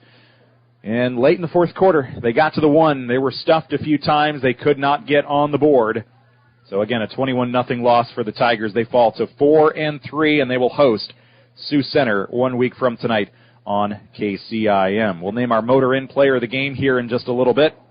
Motor Inn of Carroll, your premier Toyota and Chevy dealership for sales, service, parts, and collision. And a quickle, we'll just combine the words. Score updates. Kemper wins tonight 49-0 over on KCIM over Sadell. South Central Calhoun cruises over Panorama 41-12. Those were the broadcasts tonight. South Central Calhoun with the win on Kick 106.7. We talked about this could be a quick night just because both teams want to run the football. They did that a lot tonight. And we still had the longest game of the night here. Those two games beat us by just a couple minutes. But Carroll, again, they had moments throughout this game where it felt like the score that we see now, 21-0, was not indicative of how close this game was for the majority of the night. Yeah, if you look at their first possession each half, they moved the ball well. The first half, move it down inside the red zone to the 20, get a bad snap, and end up putting the ball up for grabs and get an interception. And start the second half, we're driving again, and then we get another bad snap, and things just unraveled. And then the last possession we had, we got full possession we had. We get the ball down inside the 5, have multiple chances to score from inside the 5. From up here, from our vantage point, it looked like we got in once, but obviously we didn't, and we had 2 chances, though, from the half to 1 yard line, and couldn't punch it in from there. And that's kind of indicative of how the night went. We just couldn't get into the end zone. Moved the ball well between the 20s and inside the 20s at times, and just couldn't find the end zone. Sergeant Bluff Luton ends up outgaining Carroll tonight, 313 to 198. Rushing wise, Sergeant Bluff Luton with 320 yards, -7 passing yards for the Warriors. For Carroll, 134 on the ground, 64 in the passing game. Carter Essick finishes 8 for 15, 64 yards, a couple interceptions. Taden Peterson, 22 carries, 83 yards. Leading receiver tonight was Reese Zigman, 3 carries for 38 yards. On the other side, Ryan Hewson really did the majority of the damage on only 10 carries, 199 yards. He broke 2 for 45 and 63 yards tonight. You take those out, and he still ran for 10 yards a carry, averaged 20 per carry tonight. Tigers could not really stop him on that sweep. A lot of times to the left, did not have an answer for him there. And then defensively for the Carroll Tigers tonight, Taden Peterson and Quentin Polking each with 7 tackles. Peterson with a tackle for loss. Reese Zigman 6 tackles and a couple interceptions. This is our Mackey Motors tailgate and our Mackey Motors post-game show. Together, let's drive at Mackey Motors in Lake City and online at MackeyMotors.com. Carroll essentially now has to rely on winning the next 2 weeks and hoping the RPI can shake out. 4 teams will make it that are not 1 or 2 in the 6 districts. Even if they won tonight, they weren't completely locked in, but they would have felt pretty good. Having to rely on the RPI, I don't know how far you fall from 15th tonight. Just depends on who's behind you that had good nights. I wouldn't say it's a 0% chance. I don't even know if I would say it's lower than 50-50 to have an RPI. It's just so much can happen in 2 weeks. Carroll just knows they have to win, and they'll need help. They need to hope things happen down the stretch.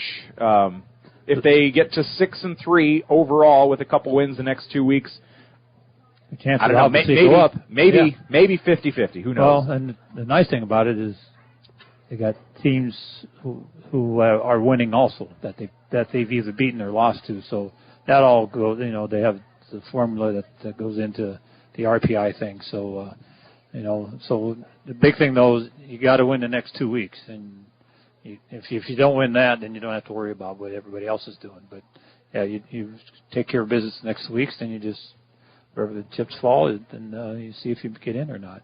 Our post-game coverage will continue in a moment. Don't forget, we've got the New Way Ford Scoreboard Show coming up at 10. We'll talk with Coach Craig Rowetter and all of our area head coaches tonight at 10 o'clock on KCIM and Kick 106.7. Post-game coverage from Sergeant Bluff continues next. We'll name our Motor Inn Player of the Game when we return on KKRL.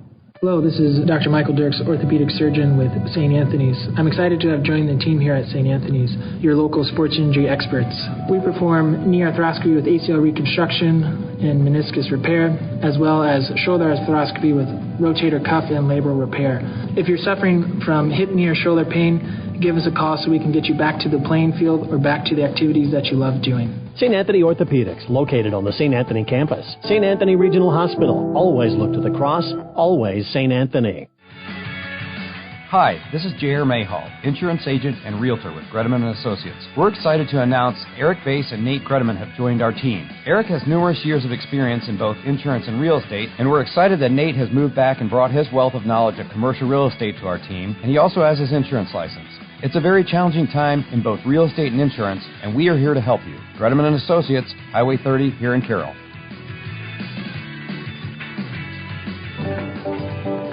From footings to framing to finish, for farm, home, or commercial, Wall Lake Lumber Company has been proud to help our communities grow. With 4 convenient locations and one of the largest building material inventories in the area, we are sure to be able to fill all your building needs. From project design and estimating to friendly advice, we can't wait to be part of the process for you. Wall Lake Lumber, with locations in Wall Lake, Lakeview, Odebolt, and Carroll. We're not your grandpa's lumberyard. Since 1925, Eco Water Systems has been proud to provide the Carroll area with the level of quality and service their customers deserve. Now, Dries Company could not be more excited to continue that tradition. That's right, Eco Water Systems is now Dries Company Eco Water Systems, combining 2 names you know and trust to provide you with the absolute best in your water needs. Dries Company Eco Water Systems. Call us today, 712-792-3434, or stop in and see us at 609 North Carroll Street. Let's solve your water issues together.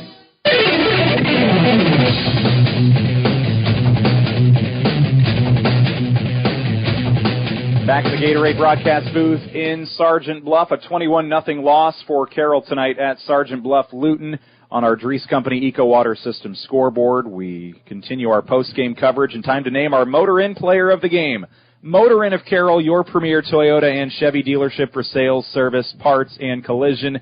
And I believe he was Motor Inn player of the game a week ago, had the big punt return for, the fake punt, for Carroll that set them up for a late Taden Peterson touchdown tonight. Defensively, finishes with 6 tackles, third best on the team, leading receiver, 3 catches for 38 yards. Couple interceptions to keep Sergeant Bluff Luton out of the end zone for one of them before half, and then gave his offense good field position. Unfortunately, they weren't able to capitalize on that earlier in the game, but Reese Zigman battling from start to finish, both sides of the football, had a nice night for Carroll. He is our Motor Inn player of the game. Yeah, and a couple of those catches were really nice catches. One on the sideline, he tiptoed in, and the other one where he had to dive, and it was on a 4th down play, and made a nice catch to keep the drive going. And the 2 interceptions were huge, obviously, and he had a couple of nice runs also. So Reese had a nice ball game. Good to have you along for the broadcast tonight, Terry. I know you moved out of Carroll last year. You've been up in Sioux Falls enjoying the retired life, and they couldn't keep you not employed somewhere. You're working and doing sports stuff up at the Pentagon. So good to see you're staying busy and active. Busy. Yep, I'm doing that and getting out in the community a little bit. And so it's been a good move for us so far, and going to be a grandpa here pretty soon. So you can't beat that, right? Well, that'll be fun. I know my parents and my wife's parents, no better job in the world. Yeah. So, Terry Kasperbauer joining us tonight in the Gatorade broadcast booth. Final thoughts, Terry, as we wrap up tonight, a tough 21-0 loss for Carroll. Sergeant Bluff Luton showed why they are undefeated, first of all. Number 2, you look at their stats and go, how can they run for so many yards and not even have to pass? And, they've had negative yards passing tonight. And, only had possession twice in the second half. Once they scored, and the other one they just ran the clock, and they weren't concerned about scoring. They just wanted to eat up the clock, and they have some studs up front that wear you down as the game goes on, and then they have a very diverse offense that has guys in motion all the time, and some good running backs with some speed and some power, and they got a good ball club. That'll do it for our Mackey Motors tailgate tonight. Together, let's drive at Mackey Motors in Lake City and online at MackeyMotors.com. A 21-0 loss for Carroll tonight. Sergeant Bluff Luton remains undefeated. It'll be a district title game for all intents and purposes next week with Bishop Heelan, and that'll be at Memorial Field up in Sioux City. And for Carroll, they'll host Sioux Center. We'll have the broadcast on KCIM next Friday. Tonight's broadcast has been a production of the Carroll Broadcasting Sports Network on 93.7 KKRL. The New Way Ford Scoreboard Show is coming up at 10 on on KCIM and Kick 106.7. For Terry Kasperbauer, I'm Nick Brink. So long from Sergeant Bluff. Have a great weekend.